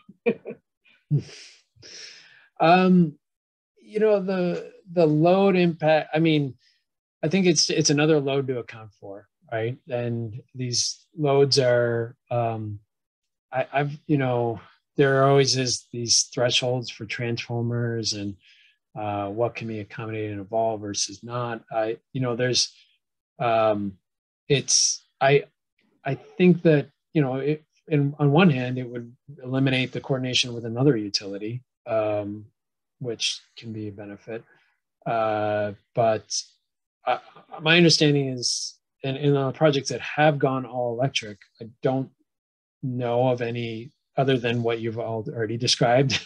I'm not aware of any significant challenges or costs necessarily. Maybe I'm underestimating it, but it's certainly it's need to be looked at, because there are thresholds that if you go over them, adds cost.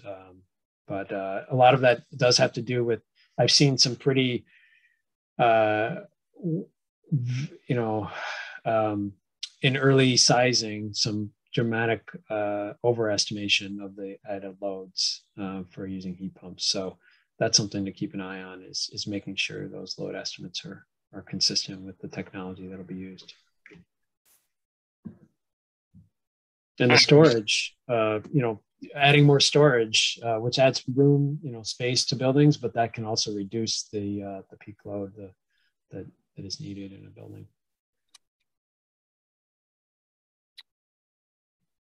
Oh, because you don't have to heat and cool them to the same. You don't need as many.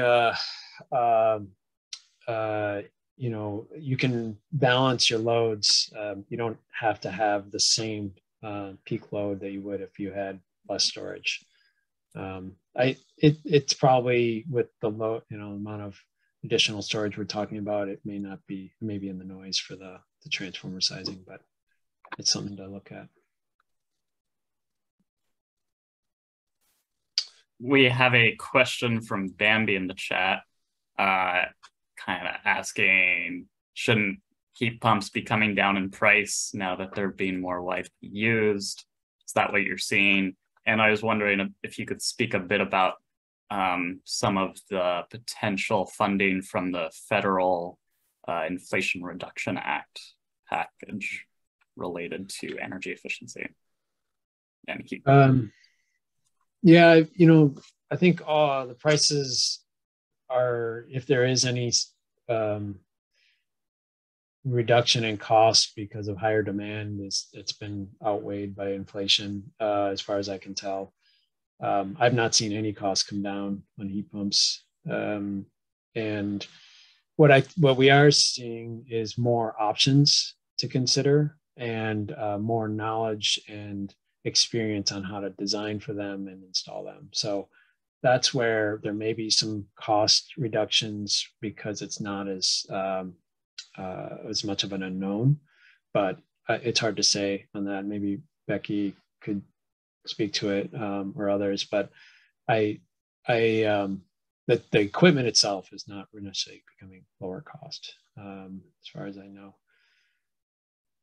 And then the IRA, I'm still parsing that myself. I think what I've seen, most of that is for existing building retrofits, as opposed to new construction. And even though I think there is quite a bit of money for affordable housing, it's not clear exactly how that's going to be translated to, what does that mean for design? Already compared to the rest of the nation, Washington is already way ahead of the curve in terms of efficiency. So that, what we're doing may be already what would be incentivized there, and it's not clear how that would trickle through to these projects. So, yeah, don't have a great answer. We have a question from Sai about what are your thoughts on using Powerwall tech for load demand balancing? And I have no idea what your what those words mean in that order. Yeah, no, it's a good question. Do you want to I can unmute you and you can explain a bit more. Well, I think you know what I mean, right, Dave? Yeah. Basically, battery technology. Powerwall is Tesla's brand of battery, and yes, the load management section does offer electric energy storage as one of the options, and that would also comply. I did a quick calculation, and for a typical building, it would be a pretty large battery for a mid-rise multifamily project, for example. That I didn't think that would be very cost effective compared to adding some more hot water storage, but this is an area that it's so new, and it's honestly the code. I have some questions on how it gets up. All these things might get applied to R2. They're mostly written with the idea of a more commercial building that has a control system and like an office or a more commercial facility, not residential. So I think there'll be some interpretations coming on how to apply these load management credits. But for the battery one, I think, although it's a great technology for load balancing, at least to meet this code requirement, my quick calc seemed like it would be a very big battery for most buildings.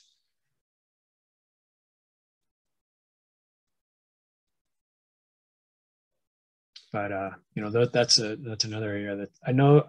I think there is money in the IRA for battery technology, and so we may see some dramatic reduction in cost there, some real changes. Thanks, David. Any final questions? We have a break here. We have the next panel scheduled for 11:30. And I was hoping we could have a little bit of a break, but if there are any pressing questions, final comments you want.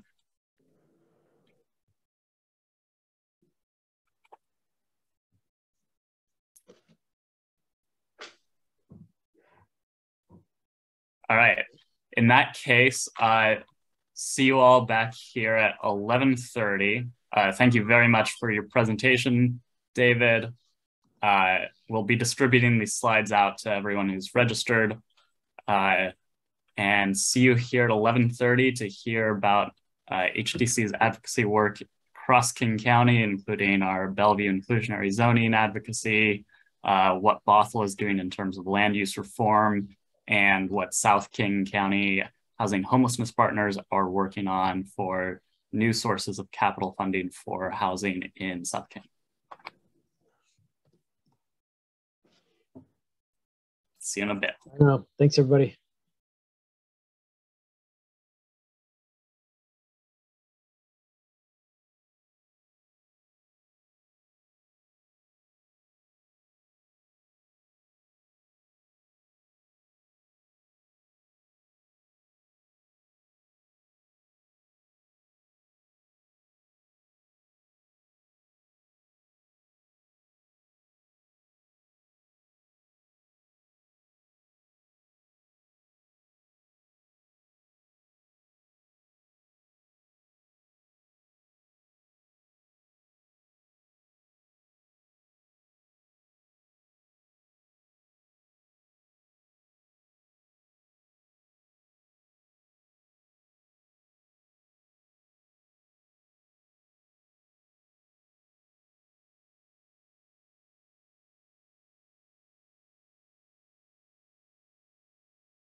All right, welcome everyone. Hope you all had a good little break and are feeling ready to engage in our last session of the summit. This is going to be focused on advancing policy across King County. We have Ryan Donahue from the East Side Affordable Housing Coalition, Mason Thompson, Mayor of the City of Bothell, and Angela Sanfilippo from SKIP to talk about the Capital Fund. All right, Ryan, are you ready to kick it over? Apparently I am. Looking forward to it. Oh, wait, I can turn on my video. You can tell that I'm fully plugged in. I still have coffee in my cup, I swear. Hello, everyone. Welcome.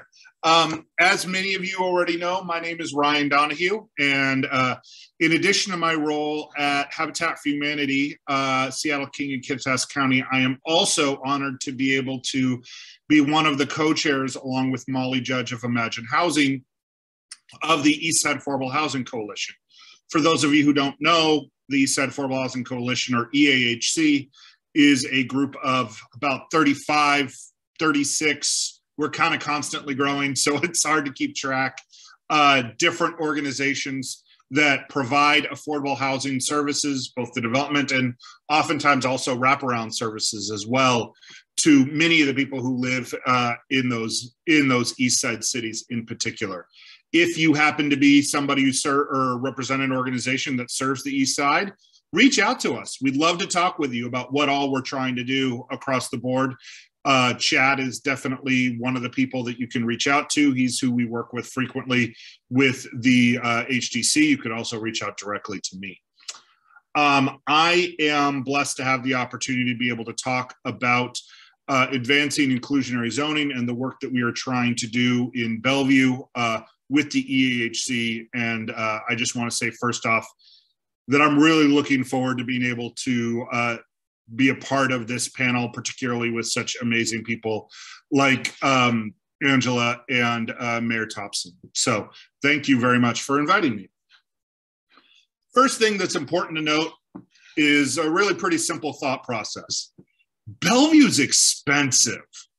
I know everybody here in this room knows this and is well aware, but it's important to really know and really have a full illustration of just how expensive it is to live in a city like Bellevue, or to live in so many of the other places that we are around, or that we have in the area. This is actually a chart that Arch put together had a bunch of different cities, but I borrowed it just for the Bellevue pieces of it to kind of illustrate just how expensive it is for somebody to be living on the East Side, in particular in Bellevue.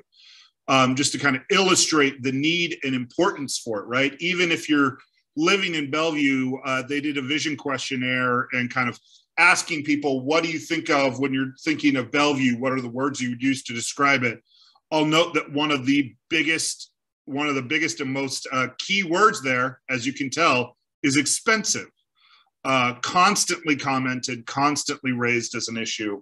And that is a key piece of how this works, or of essentially the problem, is that even people who live in Bellevue know Bellevue's just simply too darn expensive. And it's not just rentals. Go ahead and move on to the next slide. It's not just rental, it's also home ownership. As Habitat for Humanity, I, obviously intimately understand or have a deeper connection to the home ownership side of this thing. And you'll note that even in order for somebody to own a home, the median home in Bellevue, you're needing roughly $500,000 of income annually. That's insane to me, and it should be to everybody else. And this includes all different ownership property types: single family homes, townhomes, condos, co-ops, all of those across the board. It's still that level. In order to provide, as you can see, the AMI levels needed are just completely out of whack with even, with even Seattle. So the question is, where is this all kind of coming from? And a lot of this is a result of the fact that in places across Bellevue, but in particularly in downtown, we're seeing a massive level of development that's going on, particularly in the realm of office space, and seeing how that's growing drastically.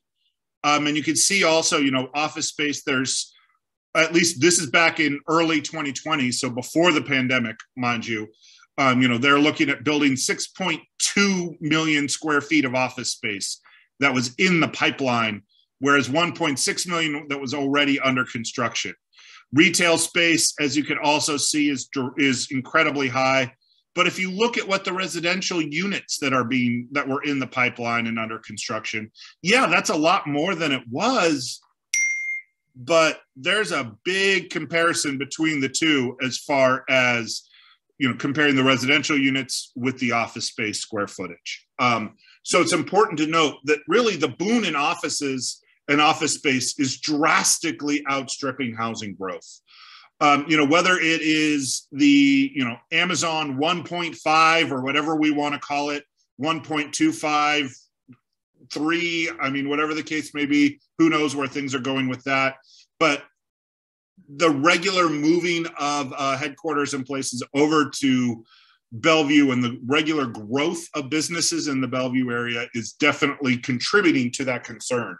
And it's also important to note this office space, right? It's not just high-paid tech workers that are working in these spaces. That's certainly part of it, and that's what's driving a lot of the price. But the reality is the people who live in these areas in Bellevue, who serve these offices, that actually provide the resources necessary, are also in those areas. The janitors, the baristas, the nurses, the home health care workers, the teachers, even the doctors. I remember hearing a story, two quick stories here. One is that I heard a story about it was a surgeon, actually. I think she was a brain surgeon, but, mind you, this is, I think, a third-hand story, so things might have been slightly lost in translation. But I remember hearing the story about a surgeon who was a single mother, works at the hospital there down in Bellevue, couldn't afford to find a home. And she's a surgeon at the Bellevue Hospital. The fact that surgeons can't even afford to provide or to own a home is pretty clear. Additionally, when people like firefighters and police officers can't afford to live in the cities that they work and serve in, creates a problem. A lot of times they're ending up being forced to move out to places like North Bend and in other areas. But what happens if there is an emergency that cuts off access between North Bend and Bellevue? That's going to create a major problem, and we're going to have serious issues across the board. This just kind of helps to illustrate just how desperate this issue is. The other thing that's important to note, and we'll switch to the next slide here now, Jesse, is that there are significant funding disparities between for affordable homes and for housing in general when it comes to Bellevue versus when it comes to Seattle. I'm going to actually hand it to Jesse here for a second to kind of walk through this slide a little. Yeah, so here I have shown what the total supply of income restricted affordable homes is on a per capita basis for both Seattle and Bellevue, as well as in the numbers are showing the actual number of units. What you can see pretty clearly is that Bellevue has succeeded in creating a fair amount of MFT, like temporary multifamily property tax exemption homes at that right around that 80% AMI bracket. But what they haven't done is created the same kind of robust supply of less than 30% and 30 to 50% AMI housing. And with the result that overall supply is about half as much per capita in Bellevue as in Seattle, which, as we all know, faces plenty of its own challenges with regard to housing affordability and availability of affordable housing. On the right, I have the capital funding as of 2021 that was flowing into Seattle and Bellevue, again on a per capita basis, showing this top bar is the total low-income housing tax credit funding, which you can see is actually fairly proportional between the two cities. What's very different, however, is the amount of support directly from the city government. So what we can see is that there's $155 million that flows into affordable housing from the city of Seattle via mandatory housing affordability, the inclusionary zoning we have, the Jumpstart payroll tax, and the Seattle housing levy. Meanwhile, city of Bellevue allocates approximately $8 million a year in affordable housing funds just from its general fund, and has some like sales tax revenue, but just pales in comparison. And in 2021, only managed to allocate $5 million for affordable housing, simply because there really is not the same kind of dedicated source for affordable housing development in Bellevue that there is in Seattle, even though they've been somewhat successful at leveraging the multifamily tax exemption program to build some 80% AMI homes. And before we switch away from this, a couple things that I want to emphasize here. First off, as Jesse illustrated, I think one of the key things here to point to is right there in that little kind of bottom corner, right? The disparity in funding between, say, the city of Seattle as an example and the city of Bellevue. It's important to kind of note that one of the things that we at the Eastside Affordable Housing Coalition have been kind of running up against frequently actually connects to something that Kathleen mentioned earlier on today, in that it's a mindset problem. It's a culture problem, in that oftentimes the city of Bellevue still kind of likes to think of itself as a sleepy suburb of the city of Seattle. And I'm going to keep saying it that way until somebody quotes me on that, because I think it's a cool little alliteration. But I do think it's crucial that there's a mindset shift, right? It's important for the city to acknowledge and realize that they're no longer they're no longer kind of just this suburb. There's a lot more to them than that, and it's important that they make that adjustment. And that's been a challenge that they've had in, from staff to elected officials across the board. It's something we're regularly saying. Another thing to note here is one of the good things, and something I do want to highlight, is the work that Arch has been doing on the East Side in particular. There's been a lot of work that's been done that's really kind of helped to try and generate funding. And Arch, I want to note, has been one of those leaders there on the East Side for, one, a long time, and two, been definitely talking about this since even well before I came along and well before many of the rest of us have. So I do want to just highlight that and kind of emphasize that what we're doing is really intended to try and build on the work that they're already doing and help increase and expand their capabilities as well.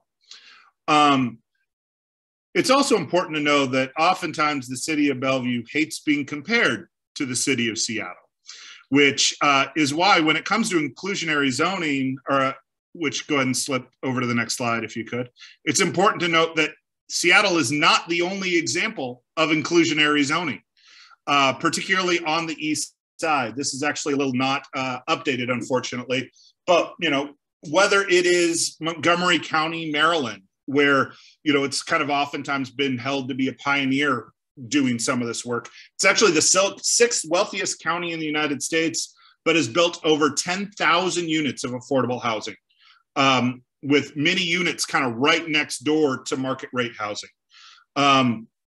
Seattle obviously have the MHA example. Redmond also has models that work here. Really across the entire East Side, most of the other cities around have inclusionary zoning models or variations on that already work. Bellevue is actually one of the few that that doesn't. So that's why we're actually doing a lot of work in this space to try and elevate this as an issue. You know, as Chad added, Redmond, Kirkland, Issaquah, King County all have these models. We're doing a lot of work to try and increase that and add more and bring that to the city of Bellevue. One thing to note is oftentimes there is a some pushback when it comes to the legal aspect of it. And I hesitate here a little bit because, being perfectly frank, it's actually something that infuriates me, because it's not uncommon that I've heard repeatedly where, oh, you can't have inclusionary zoning because it's just simply a taking, so you're not allowed to do it. It's against federal law. It's against state law.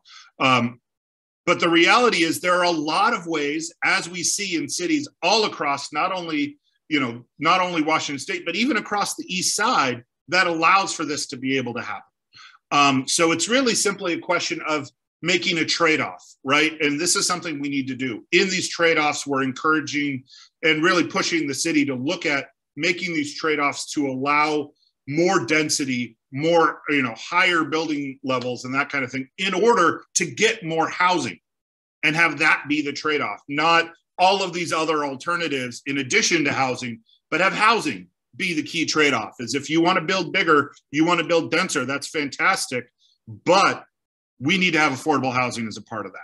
And that's the deal. This is something that we're regularly working on among a lot of other issues on the East Side, I will note. So if being involved in the East Side Affordable Housing Coalition is something you're interested in, please feel free to reach out to myself or Jesse or Chad to really be able to kind of engage in that. I think that is all I have. At least I hope so. So I'm going to go ahead and hand it off to, I'm not sure if I'm handing it off to Jesse, Chad, or Mayor Thompson, but whoever is next, feel free to take it away. Yeah, let's hold here for questions for a bit.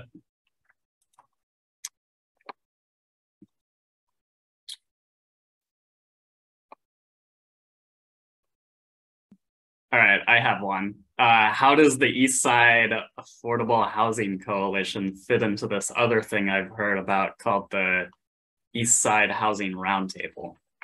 How does that work with inclusionary zoning advocacy? That is a good question. Almost as if you told me to mention that during the process. No, he actually did, I promise. That wasn't a Fed question. The East Side Housing Roundtable is an organization, or is a coalition that brings together groups from the business side, or from kind of businesses in the area, primarily led by the Bellevue Chamber of Commerce and others, and bringing them together with groups essentially from the East Side Affordable Housing Coalition, some of the nonprofits that help provide and do that work, and help try to hash out some of the challenges and disagreements that our groups, the two kind of entities, have, to try and make it so when we go to the city council, we can kind of come with a common solution. We're not always successful in being able to hash out those differences, and sometimes we end up having different opinions, and that's going to continue to be the case.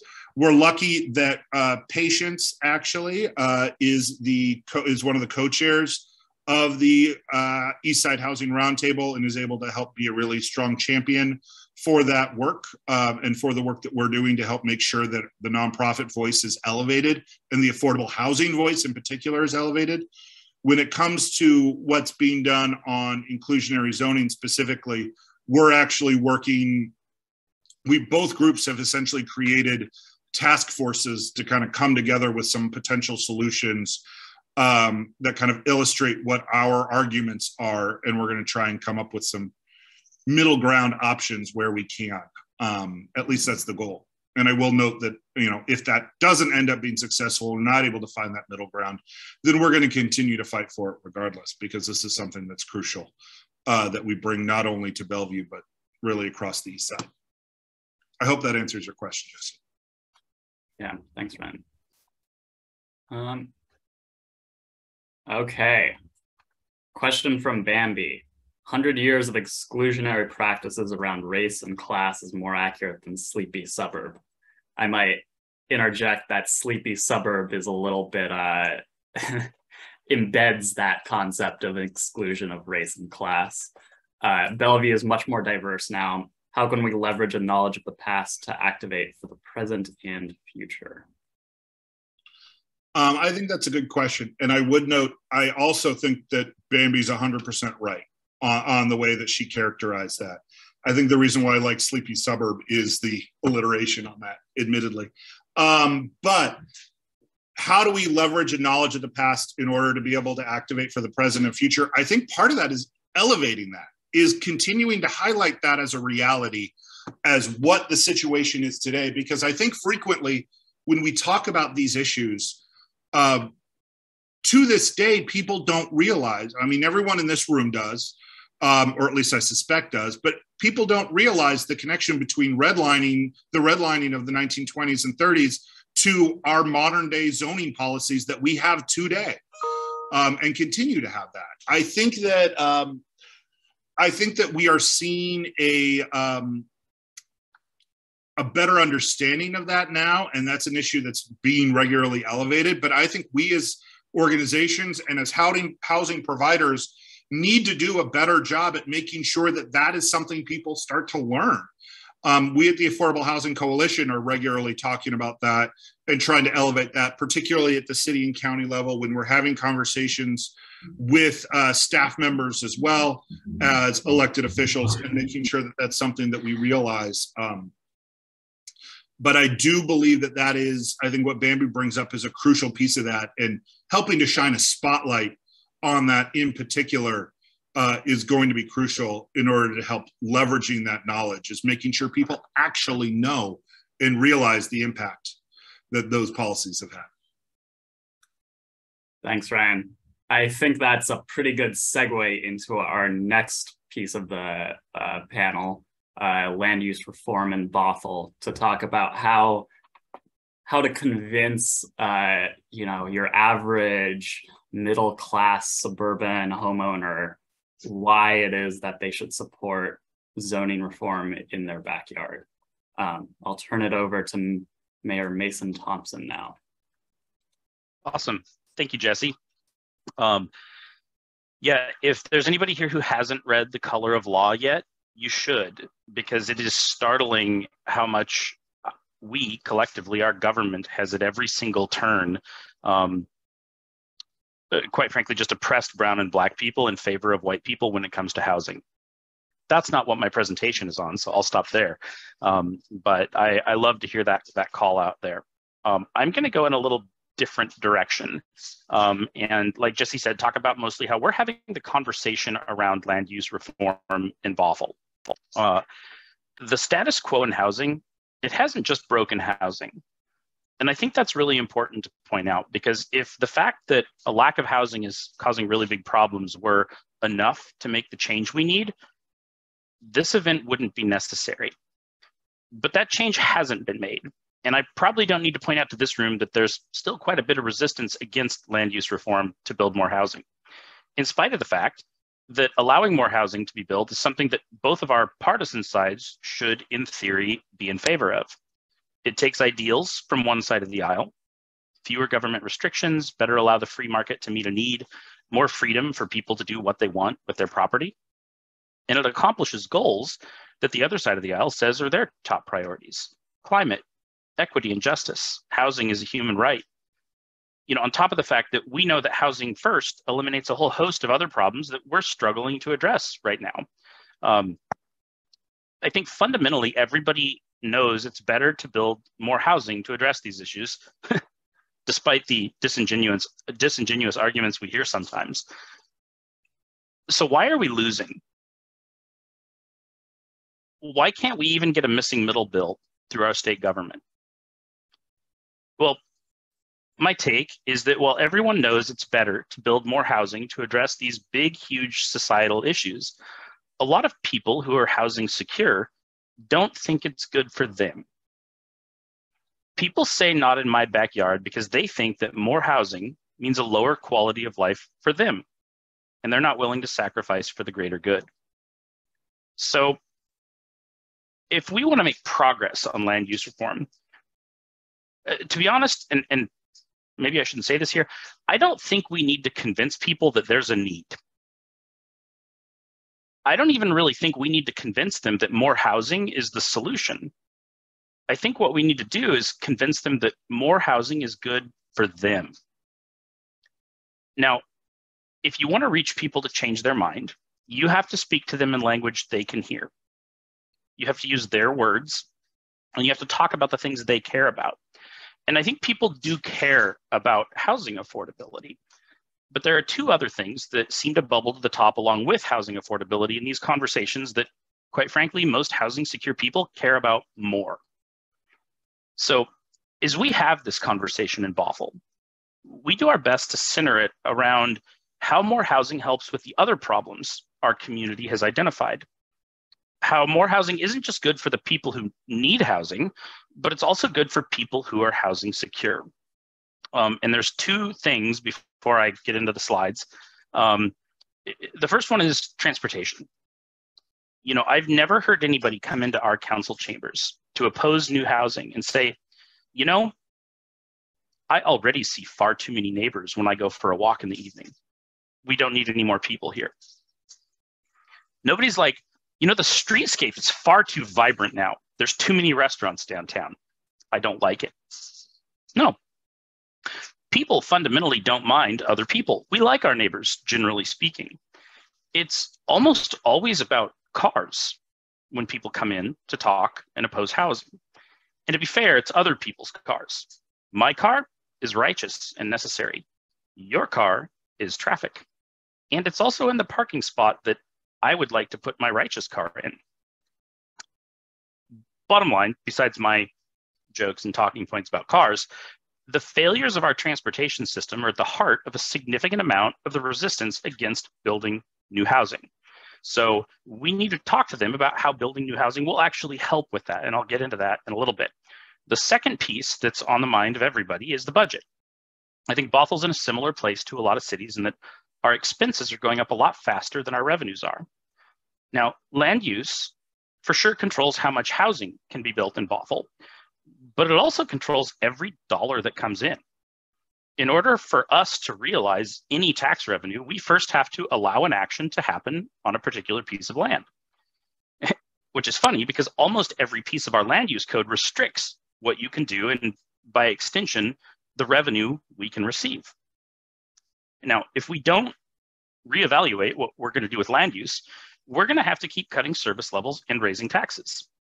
Now we're getting to something that everyone cares about. Now, people in Bothell don't typically tell me that they're all in for service level reductions and tax hikes.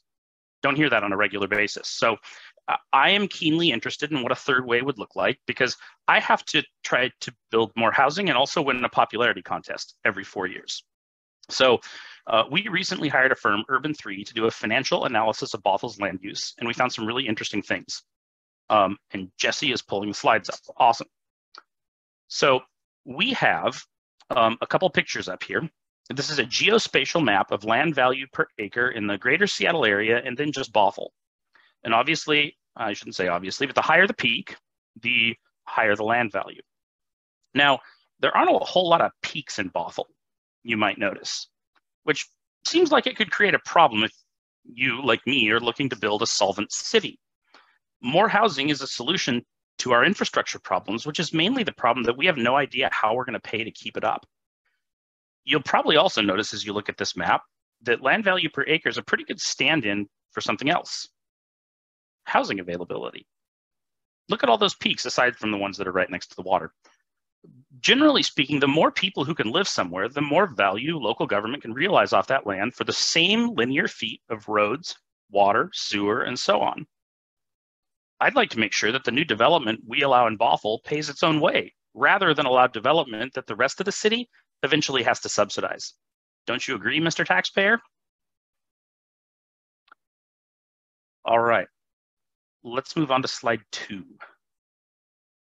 All right, so we have some real data from Bothell. On average, the tax assessed value of single family housing is $2.12 million per acre. which is incredibly high, but it's also not high enough to pay for the amount of infrastructure and service that those homes consume. Our average for a fourplex is almost double that. And this isn't really even a fair comparison because most of the plexes in Bothell are pretty old. There's only a couple spots in the city. They're still legal. We're hoping to fix that this fall.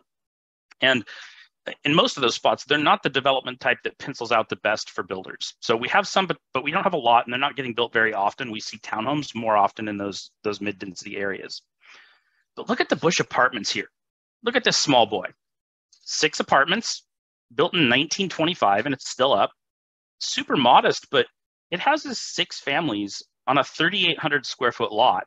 But it also kicks back almost 9 times the amount of revenue per acre than single family homes. So I think our budget problems are housing problems.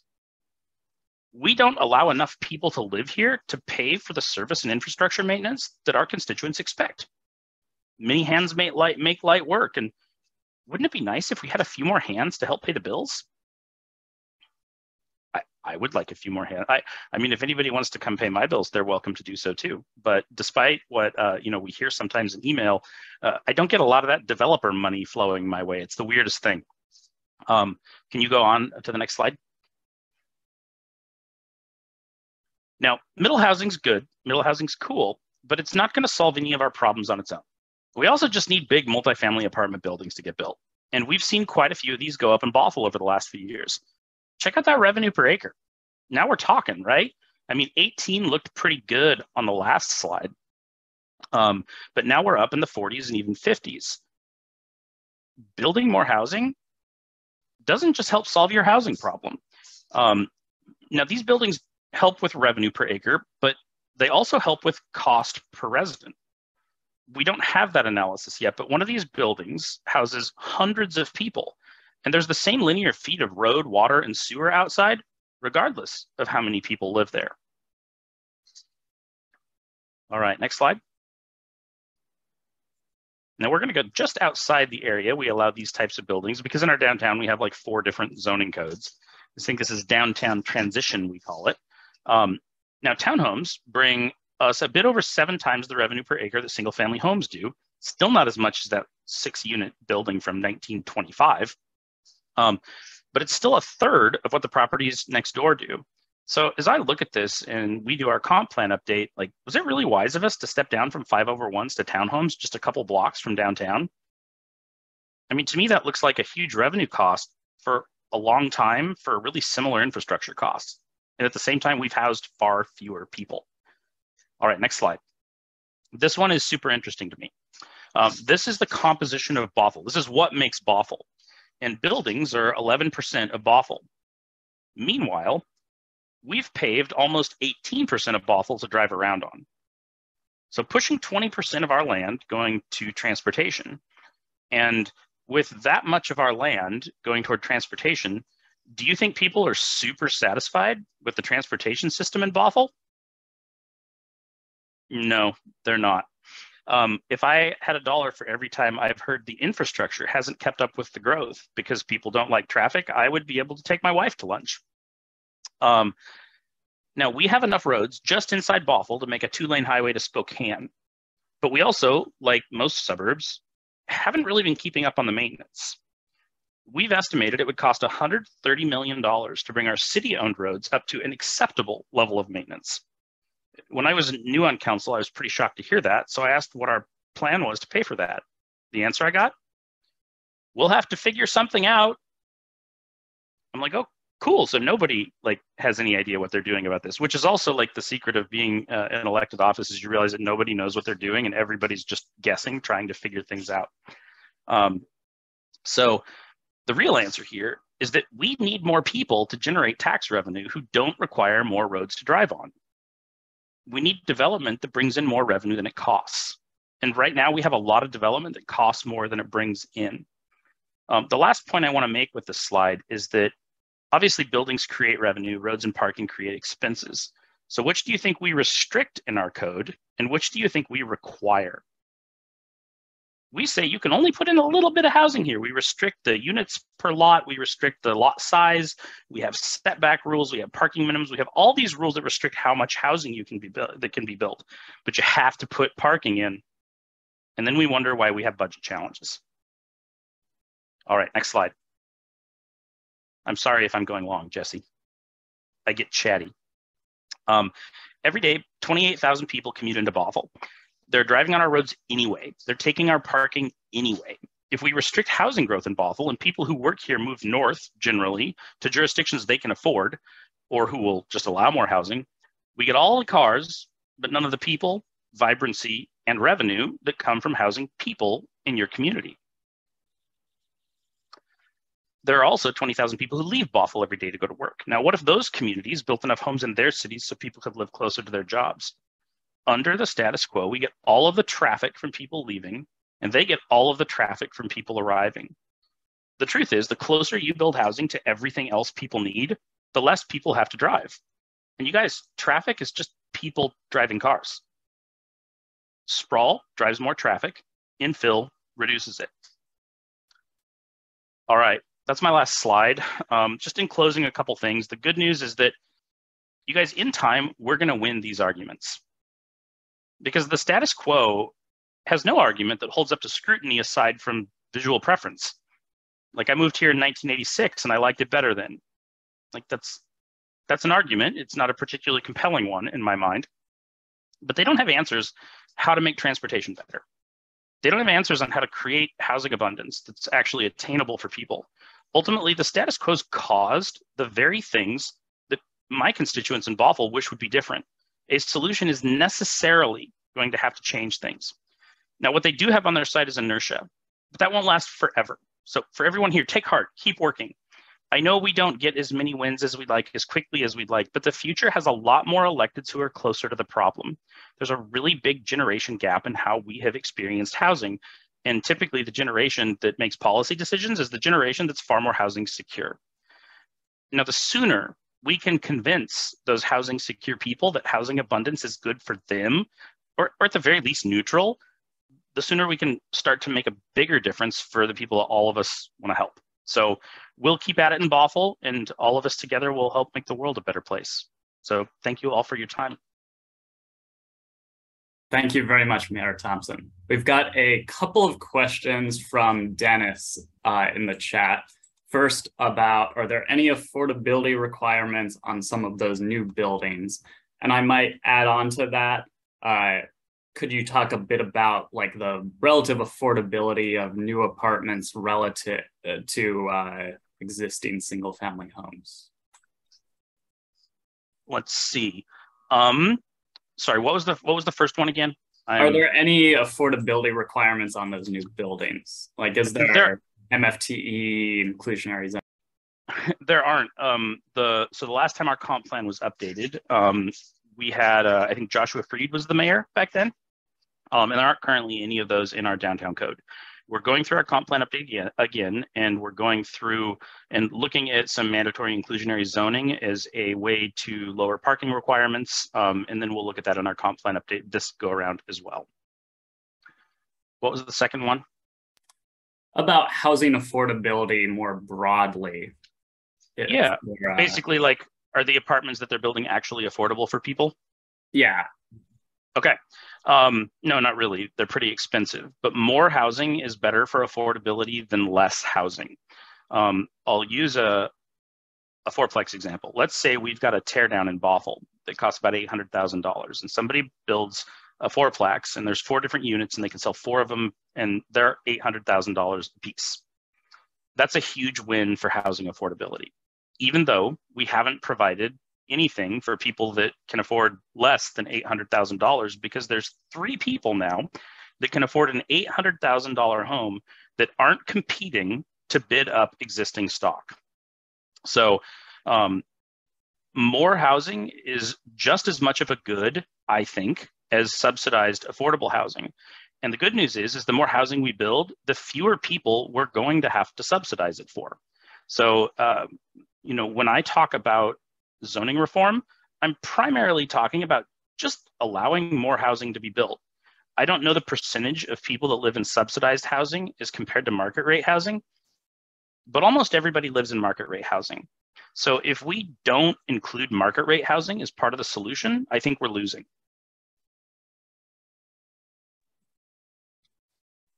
And then a question about the infrastructure. How does Bothel's road infrastructure parking percentage compare to other nearby jurisdictions? I mean, I would assume it's roughly the same. I mean, we build parking lots and call them cities most of the time, especially over here in the suburbs. But I don't know. I know Redmond did a parking study a little while ago, and they found that of their downtown core, 40% of it was surface parking. They've had redevelopment since then. It's probably different now. But you know, if you ask the King County assessor how much improvement value they will give you on a property for parking, unless you're renting it out, like you've got a parking garage and you can actually get revenue off of it, it's considered unimproved property. You basically get nothing for it. So we are mandating that in our most valuable land and the highest peaks that we have, that you have to build a decent amount of something that brings us absolutely no revenue at all. And also significantly harms the amount of housing we can build.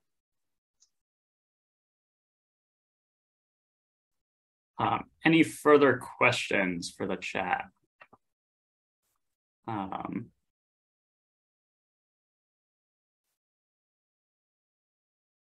Yes, Ryan, I totally agree with you.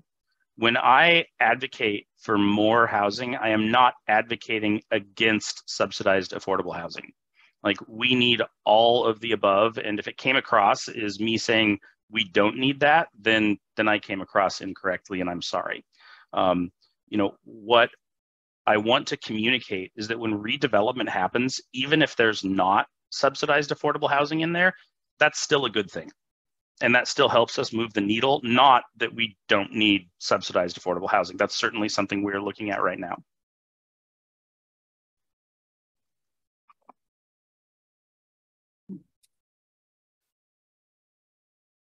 Okay. Chad, Dennis, you have a question? You're raising your hand. Yeah, thank you, Jesse. This is Dennis Sills, Mayor Thompson. I work with Plymouth Housing. I'm also the co-chair of the policy advocacy group with HDC, so really appreciate you joining us today. I'm also a constituent, so I'm thrilled about all the work that you're doing in Bothell and really happy to hear about it. I just want to talk a little bit about a separate topic, but I think it's also somewhat linked, which is homelessness. My organization works on subsidized housing for homeless individuals, permanent supportive housing. I'm curious kind of about the data within Bothell, what you're seeing on the homeless side, and what you feel like the need is for really low income, like 30% below AMI housing. And then also if you feel like there's a need for more specific data for communities on the east side like Bothell to understand what those populations are of homelessness, so that you can effectively have conversations with your constituents about the need for that type of really low income housing. Yeah, I mean, we have people without housing in Bothell for sure, and we wish we had a lot fewer of them. But fundamentally, I think it's the title of a recent book. Homelessness is a housing problem. You know, if you look all around, you know, the country, the areas that have the highest incidence of homelessness are the areas where housing is the most expensive. It's not the areas where drug use is the highest, no matter how people want to spin it. But the more housing we allow to build, especially in our area where there's a ton of jobs, there's a lot of opportunity, and we import a lot of software developers that make hundreds of thousands of dollars a year. And we limit this is the thing that kills me the most. We limit the place new housing can be built primarily to the places that generally the poorest people live, in multifamily areas with multifamily areas next to arterials. We redevelop those and gentrify them And I forget the stat. Somebody has a stat that's like for every $100 rent goes up, homelessness goes up by a certain percentage. And I think the more housing that we can build, the fewer people that we're going to create that experience for. I didn't phrase that correctly. I'm sorry. I should have more coffee. I think that sub 30% AMI is super important. I think the county's Health Through Housing initiative is amazing. We've given them permission to look for places in Bothell, and I am excited for that as well.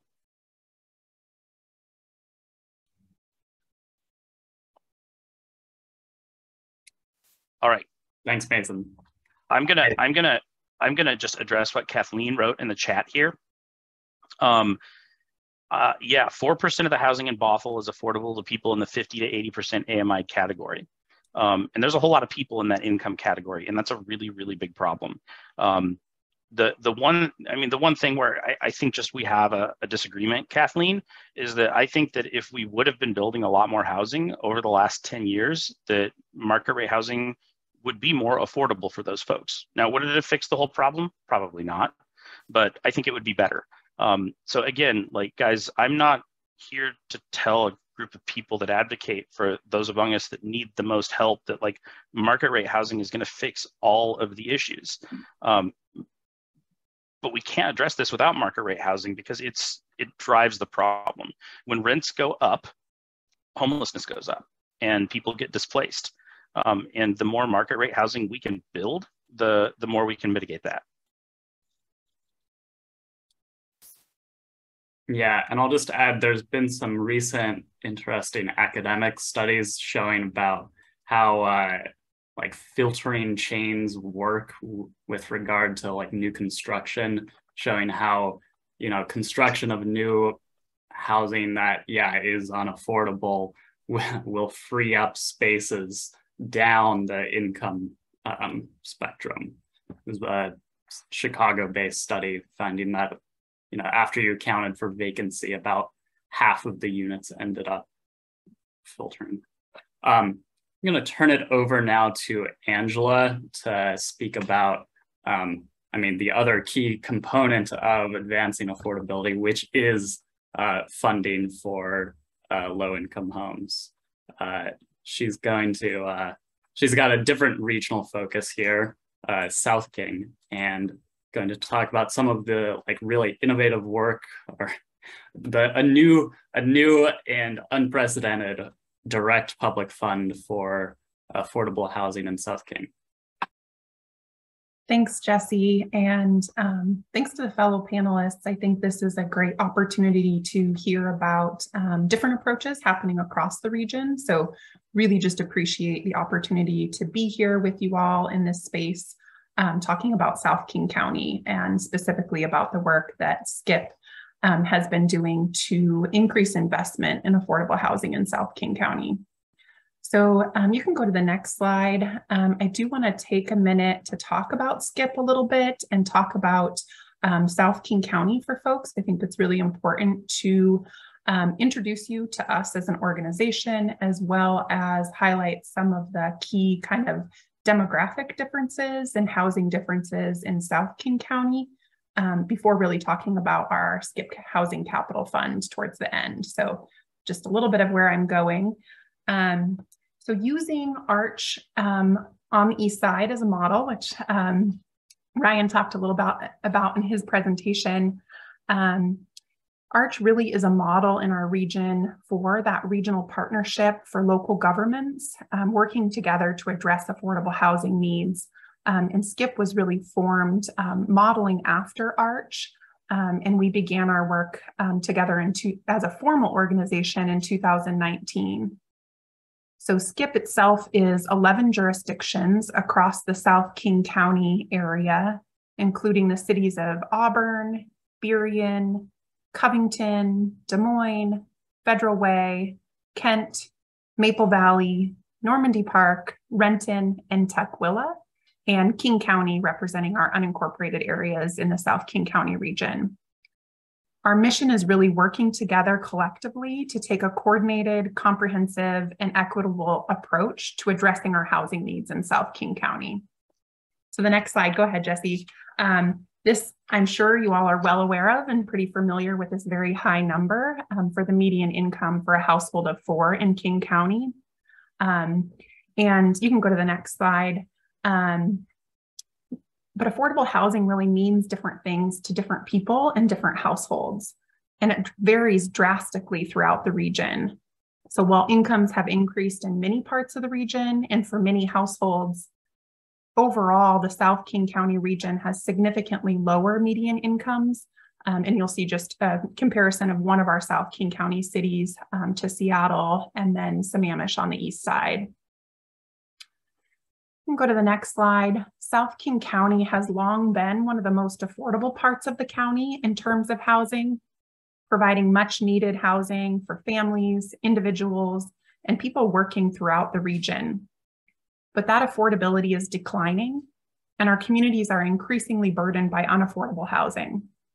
You can see this trend on housing cost burden, people spending more than 30% of their income on housing, and also in recent data showing that South King County has some of the highest relative rent increases in the county.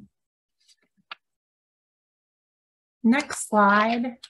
Past and present disparities emphasize that our affordable housing crisis is also an equity crisis, focusing really on the need to be intentional about addressing the needs of community members that are most disproportionately impacted by housing costs.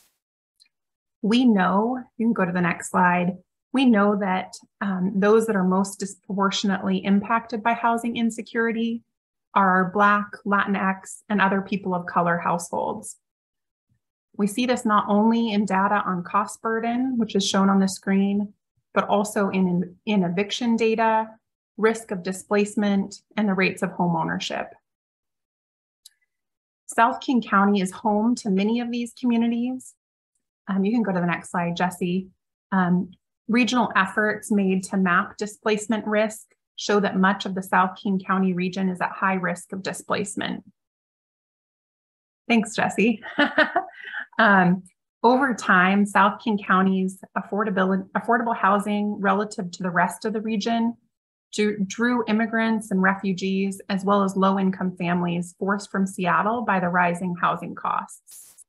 That suburbanization of poverty, really pushing out of urban communities into more affordable but less resource-rich areas, resulted in people of color, and especially low-income people of color, disproportionately concentrated in the South King County region.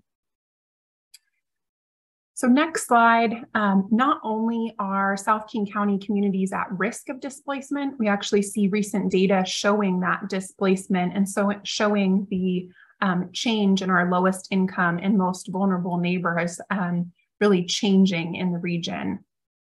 That's particularly acute for our renter households. So the South King County region had about 8,500 fewer renter households earning below 30% of our area median income in 2018, compared to a decline of about 400 homeowner households in that same income range. So really just seeing that displacement risk of our rental households much greater than some of our homeownership households, but really the overall trend that we are seeing people being pushed even further out of our region, outside of South King County and further into the Pierce County region or other areas to find affordable housing.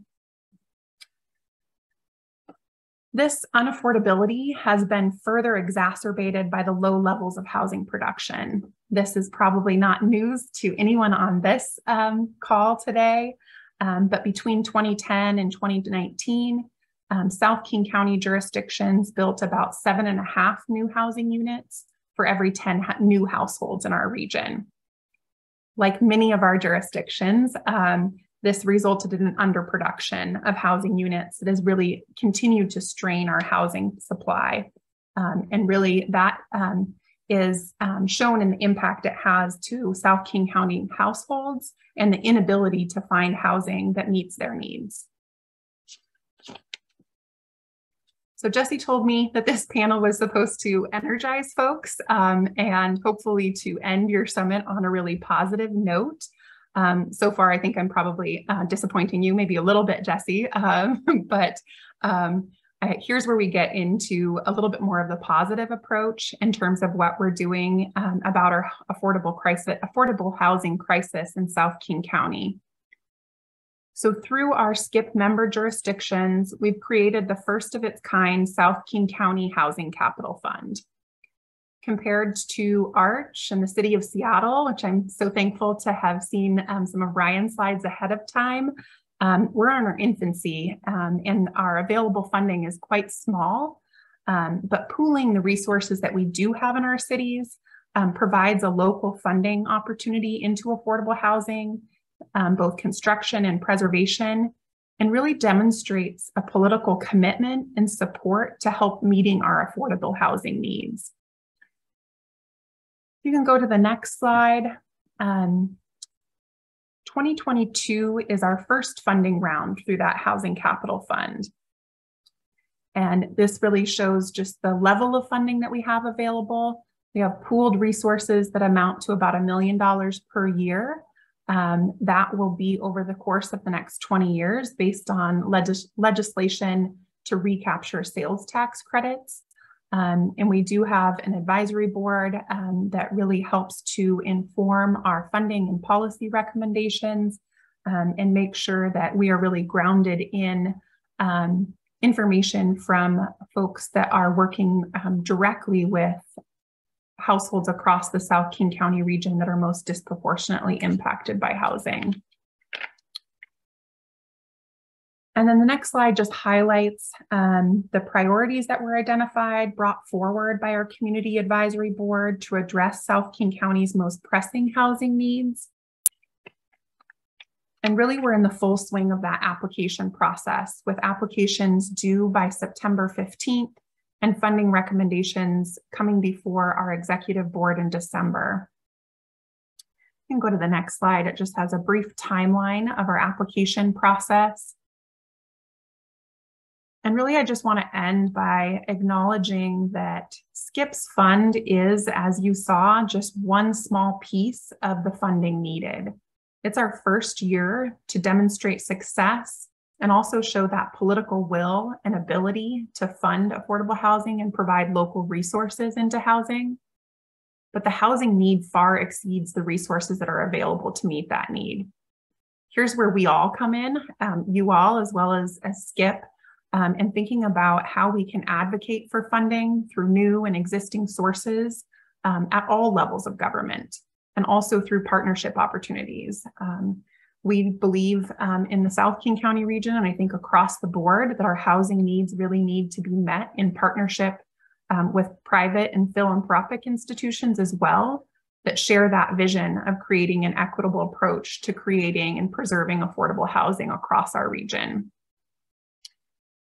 So with that, Jesse, I think that's my last slide.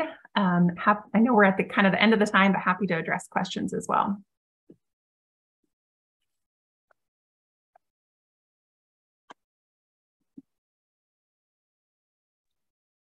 Yeah, thank you, Angela. I guess I have a question about how SCIP will decide to allocate the money from the Housing Capital Fund. Yeah, good question. Our community advisory board is set up to review and evaluate applications with a recommendation from that advisory board that goes to our executive board. It is modeled after ARCH's process for folks that are familiar with that. The executive board of SCIP has representation from each of our member jurisdictions. But per our interlocal agreement, each of our jurisdictions that have committed funding to a project do have final stamp of approval on that project as well. So it is a fairly lengthy process, but modeled after the success that ARCH has had using a very similar process and grounded in that community advisory board, providing the initial review and evaluation and recommendation. Thanks. Any other questions? I see Ryan's noting that Pierce County is copying the SCIP model right now. Ryan, you want to speak a bit more about that? I was just noting that not only are they copying the SCIP model, but they're explicitly talking about using that model that you all use already with SCIP, is saying that they're essentially the SCIP for Pierce County. Like, that's the language that they use. So I just want to point that out as them, as example of them being rock stars there. Them being Angela, by the way, as far as rock stars. I can echo that. Certainly, Ryan, Angela is a rock star, and SCIP also learned the model well from Arch, and I think SHAPE is really trying to walk in the locksteps of SCIP, which is amazing to see in the region. I just want to chime in and say thank you for all the comprehensive conversations that I've heard so far. I had a morning meeting with some legislators around mapping bills for 2023 and was not able to join the first session. But certainly this last session has been a place where that elevation and energizing aspect is coming through, Angela. We are excited to have a South King County Capital Fund because we know we've come a very long way to get to this point. So my first question for you is around the pipeline or applications for the funds and how that is coming up so far for affordable housing projects in this capital fund since you just opened it. And how can HDC or members of HDC support that? Yeah, good question.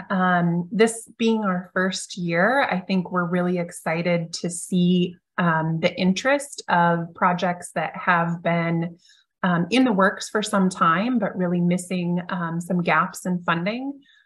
With the amount of funding we have, we certainly, at least at this point, will not be able to fund everything. We'll have to pick and choose and prioritize, and that helps to build that pipeline, Patience, that you talked about. Helps us to, and they're in different phases of where they're at from folks that have been interested. They're in different phases of their development or visioning of their project, and it really does help us to build that pipeline. I think HDC, your expertise in this area of members can help us to work with developers to really think about how SCIP can best serve them, both from a funding side, but also building that political will and support for projects. Absolutely. I know there has been explorations of, can we take a look at the Evergreen Impact Fund and explore an allocation that can support with some gap financing for your capital fund. So happy to continue to explore and partner with you in doing all of that work. Mayor Thompson, I was able to listen to all of your presentation, and I'm truly always inspired by your firm belief. And one thing that you emphasized that resonated so much with me is when we talk about more housing in our communities, grounding that in the shared values that we all have, which is we all want people to do better. We want everyone to have housing they can afford. We want our children to come back to our communities, find a place they can afford. We want people who are aging to be able to age in a place that is decent and gives them dignity. And I think that is a thread that we're able to tap into even in the folks who sometimes are showing up in opposition of housing in any capacity. Now, thinking of the work that you are doing as the city of Bothell, I also raised the same question of how we can support some of the missing middle housing that's happening with the size of cities like yours. I think I've emphasized this with you, that having a city like Bothell lead in this kind of work gives us a model to point to say if a city the size of Bothell is doing this great work, you can even do greater and better. And we'll be going to Bellevue just in a few minutes, bringing Ryan back up here. But how can we support some of the middle housing work that you are doing and any other land use policy work that is coming up in 2023 in particular?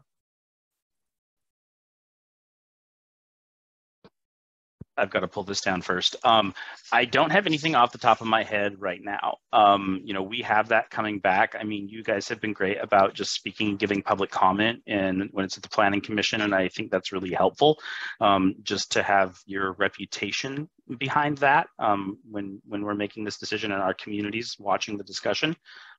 Keep doing that, and if there's anything else I can think of, I will for sure let you know. But thank you, I appreciate you. Well, thank you. We sure hope we'll be seeing you at the state level as well, supporting a middle housing bill alongside your legislators from local jurisdictions who hopefully will be standing at the same place as you are. Well, the other piece of your panel was talking about inclusionary zoning in Bellevue, which I will underscore is a big priority for us as HDC, and I believe members share in this value. Where we've talked extensively about the population growth that we expect as the Puget Sound region, 1.8 million people or plus over the next 30 years. And Ryan ran us through the numbers for Bellevue, and we know what that looks like today. And that's before the 40-something thousand additional workers are in place. And that population growth will continue to happen in Bellevue, and the policies have not moved at the speed and growth of need.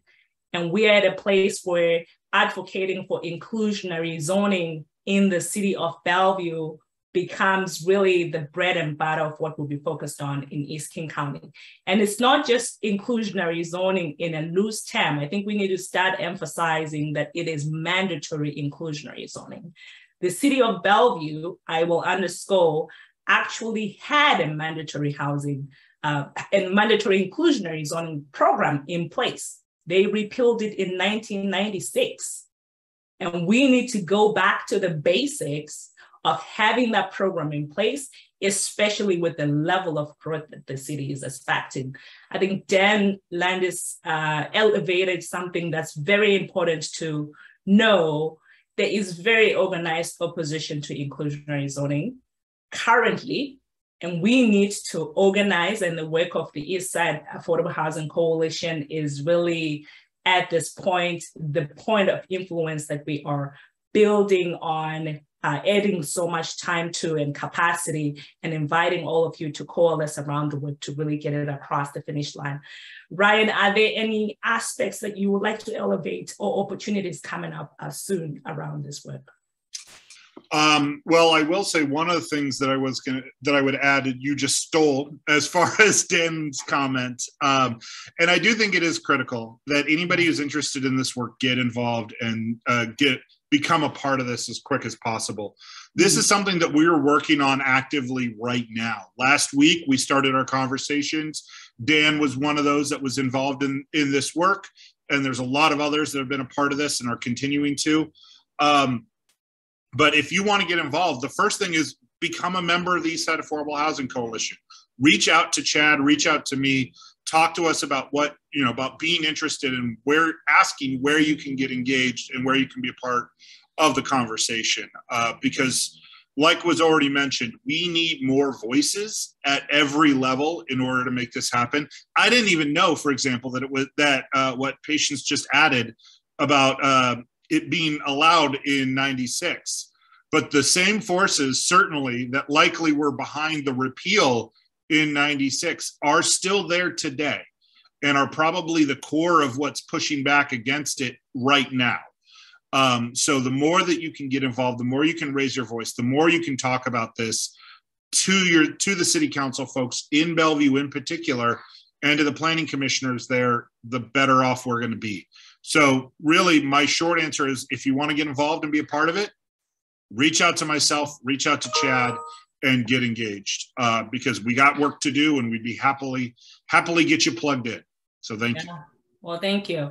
Well, I want to tap Sunari, who I know is in this call. and think about how the Affordable Housing Committee work can be tied to East King County work. Because one thing you elevated, Ryan, which I think is worth underscoring, is the potential litigation that we may see around inclusionary zoning, which is often flagged as a way of disincentivizing or disencouraging people to be engaged. But the work of King County around the countywide planning policies, the Affordable Housing Committee moving forward with some of their transparency framework is a place that HDC should likely be thinking of how we tie those two, how we tie some of the research that has been put in place so far and really elevate the work in East King County.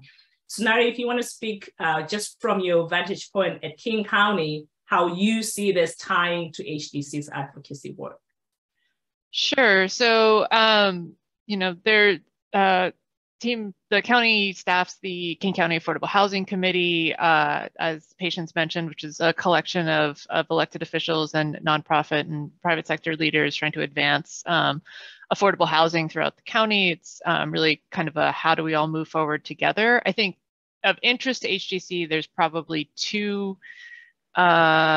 big projects that we're working on right now. So one, it was really great, I think, yesterday to see Jesse's presentation on what are the needs that we have for affordable housing across the county. We're breaking that number down to a jurisdictional level, and in every jurisdiction's comprehensive plan, they're going to have an assigned set of needs by income band, as well as needs for permanent supportive housing and emergency shelter and emergency housing that they will then have to address and plan for and accommodate within their plans and make adequate provisions for. So those are all clunky words that are now in state law as a result of the passage of House Bill 1220. So this is going to put a lot more, I think, sharper focus around jurisdictions planning efforts as we head into the comprehensive plan cycle.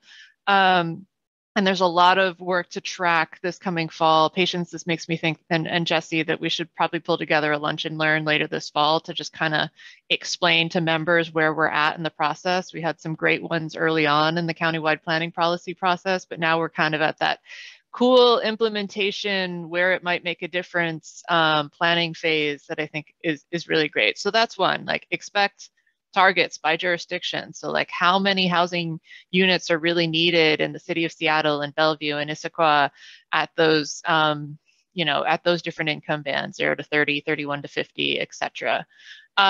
Two, as Patience kind of alluded to, we're working on this accountability framework. So, you know, the Affordable Housing Committee will be for the first time reviewing comprehensive plans for alignment for the countywide planning policies. We're going to be tracking production and other kinds of output and outcome data about how well jurisdictions are doing at implementing those plans. And part of that process also relies on you know, folks going out there and providing public comment at the various comp plan hearings to understand, like, what is it that the local community is interested in seeing in terms of affordable housing in those comprehensive plans. So I think, you know, kind of tracking how we're doing on both measuring our progress, how looking for opportunities to comment on standards for plan review and on different comprehensive plans is another intersection with the work. And then the final one is the piece that I threw in the chat earlier. So we just hired a new equitable affordable housing planner, Angela Compton. Folks may know her from her work at Housing Connector previously. And she's going to be helping us pull together that connection between the discriminatory history of land use and housing policies in the region, and how does that connect to current housing and land use policies today? So things like exclusionary zoning that I think was mentioned a few times here. So we'll be putting that out into the region. It'll be a resource available targeted to the jurisdictions to help them with their planning work, but you know, also available for anyone else to use as you're trying to explain these connections in your work. So three things again: targets, accountability framework, and connection to discrimination and racial disparities. And yeah, I do think as we get to that point of settling on targets, Patience and Jesse, we should come together again and have some of the folks. I think also, you know, keep an eye. Commerce is putting a lot of information out there on all of these topics as well, and so they have a implementing House Bill 1220 website where you can kind of track in real time what they're doing too. Well, thank you, Sonari. And it makes me wonder, Jesse, if as PAG is discussing recommendations, that this needs to be framed in the advocacy agenda for 2023 as an area of work. Sorry, I forgot the one thing that I actually emailed Jesse about 2 days ago too, which, so I think crucial in all of this is, what does somebody do with a number, a need number, once I get it? So if I have a need number that says I need 4,000 units of housing affordable to 0 to 30% AMI, what does that change? And as Commerce is starting to work through its guidance, they're suggesting that jurisdictions should consult with affordable housing developers on what are the densities and regulations that would support the production of more affordable housing in their communities. And so what I'd reached out to Jesse is to say, I think it would be helpful if there was sort of a coordinated way of providing that feedback to jurisdictions about, you know, what are those densities? It's, you know, it's probably not one, you know, a half-acre lot with 1 unit on it. We know that, but I've also heard some folks say, sometimes when the densities are too high, it influences the land cost so much that it makes it very difficult for a project to pencil as well. And so, you know, if there are some concerns that jurisdictions saying, we have all the capacity, see our, you know, ability to have a 50-story building, and that seems to be crowding out the opportunities for affordability, I think cities need to hear that too. And so, you know, for the development community to provide kind of clear, you know, feedback to the jurisdictions based on the various submarkets here would be really helpful. I'm happy to partner with HDC on that, because I think, again, that's what Commerce has suggested, that jurisdictions should be doing the outreach to developers. I don't want you all to get, you know, 39 emails from 39 different planners if we can come up with a better way of bridging between the two worlds. Yeah, it seems a centralized tool that can be applicable to different jurisdictions would be an effective approach. With that said, Jesse, I know you have a poll for this part of the session. Are there questions that you still have for this group and next steps? No, just I dropped the link to the poll in the chat. It just asks you to rate each of our lead and support advocacy agenda items. Will help inform our final discussion at the policy advisory group as we advance the 2023 advocacy agenda for approval. And I just want to thank everyone who has participated the whole time, you know, 2 half days in Zoom. Looking forward to having the in-person version of this down the line. Would be great to get that energy, but I'm also glad to have not had to deal with that part of pulling together these logistics. Yeah, would just like to thank everyone who was who's been stepped forward to be a panelist here, and urge you to fill out your poll. We will be distributing slides after this to everyone who's registered for both day 1 and day 2. So keep a lookout for that, as well as the recording of the event will be posted to our YouTube most likely next week. Wonderful. Well, thank you, Jesse, for organizing the summit. Many thanks to Chad for his work in helping pull this together. And Dennis, thank you as the new PAG chair for driving this work and leading it. And we can't thank Ryan enough for his work in East King County. And that work will continue. I will just close with a recommended read if you're interested in learning more about the history of Bellevue. I think Bambi was elevating the exclusion part. Strawberry Days is a great book that really talks about the exclusion of communities in Bellevue and how we've gotten to where we are. So that's another recommended read for you as you look further into how we advocate for inclusive communities in East King County in particular. But with that, I will say that I'm really encouraged by the amount of energy that we've seen, the commitment that we're seeing from members, and really digging deep into what are the most impactful tools that we can move forward next year. I think we have a very comprehensive set of tools around how we increase funding for affordable housing. We have a comprehensive scope of work around land use policies and regulations. I think there were conversations earlier around permitting and design review and how do we get over that hurdle. We've also talked extensively about sustainability and how do we move those policies forward as the energy code changes take place here, and they likely come with costs, but we remain committed to moving our sector really towards that net zero carbon place, despite the tight budget margins that we have, and we're advocating for tools to do so. And with that said, wishing you a wonderful weekend, looking forward to a finalized recommendation of advocacy agenda from the policy advisory group after your August meeting. And we will be meeting at the September 16th meeting, which is our quarterly member meeting for the presentation of the advocacy agenda for the next year. Have a wonderful day, everyone. Thank you. Thank you. Take care.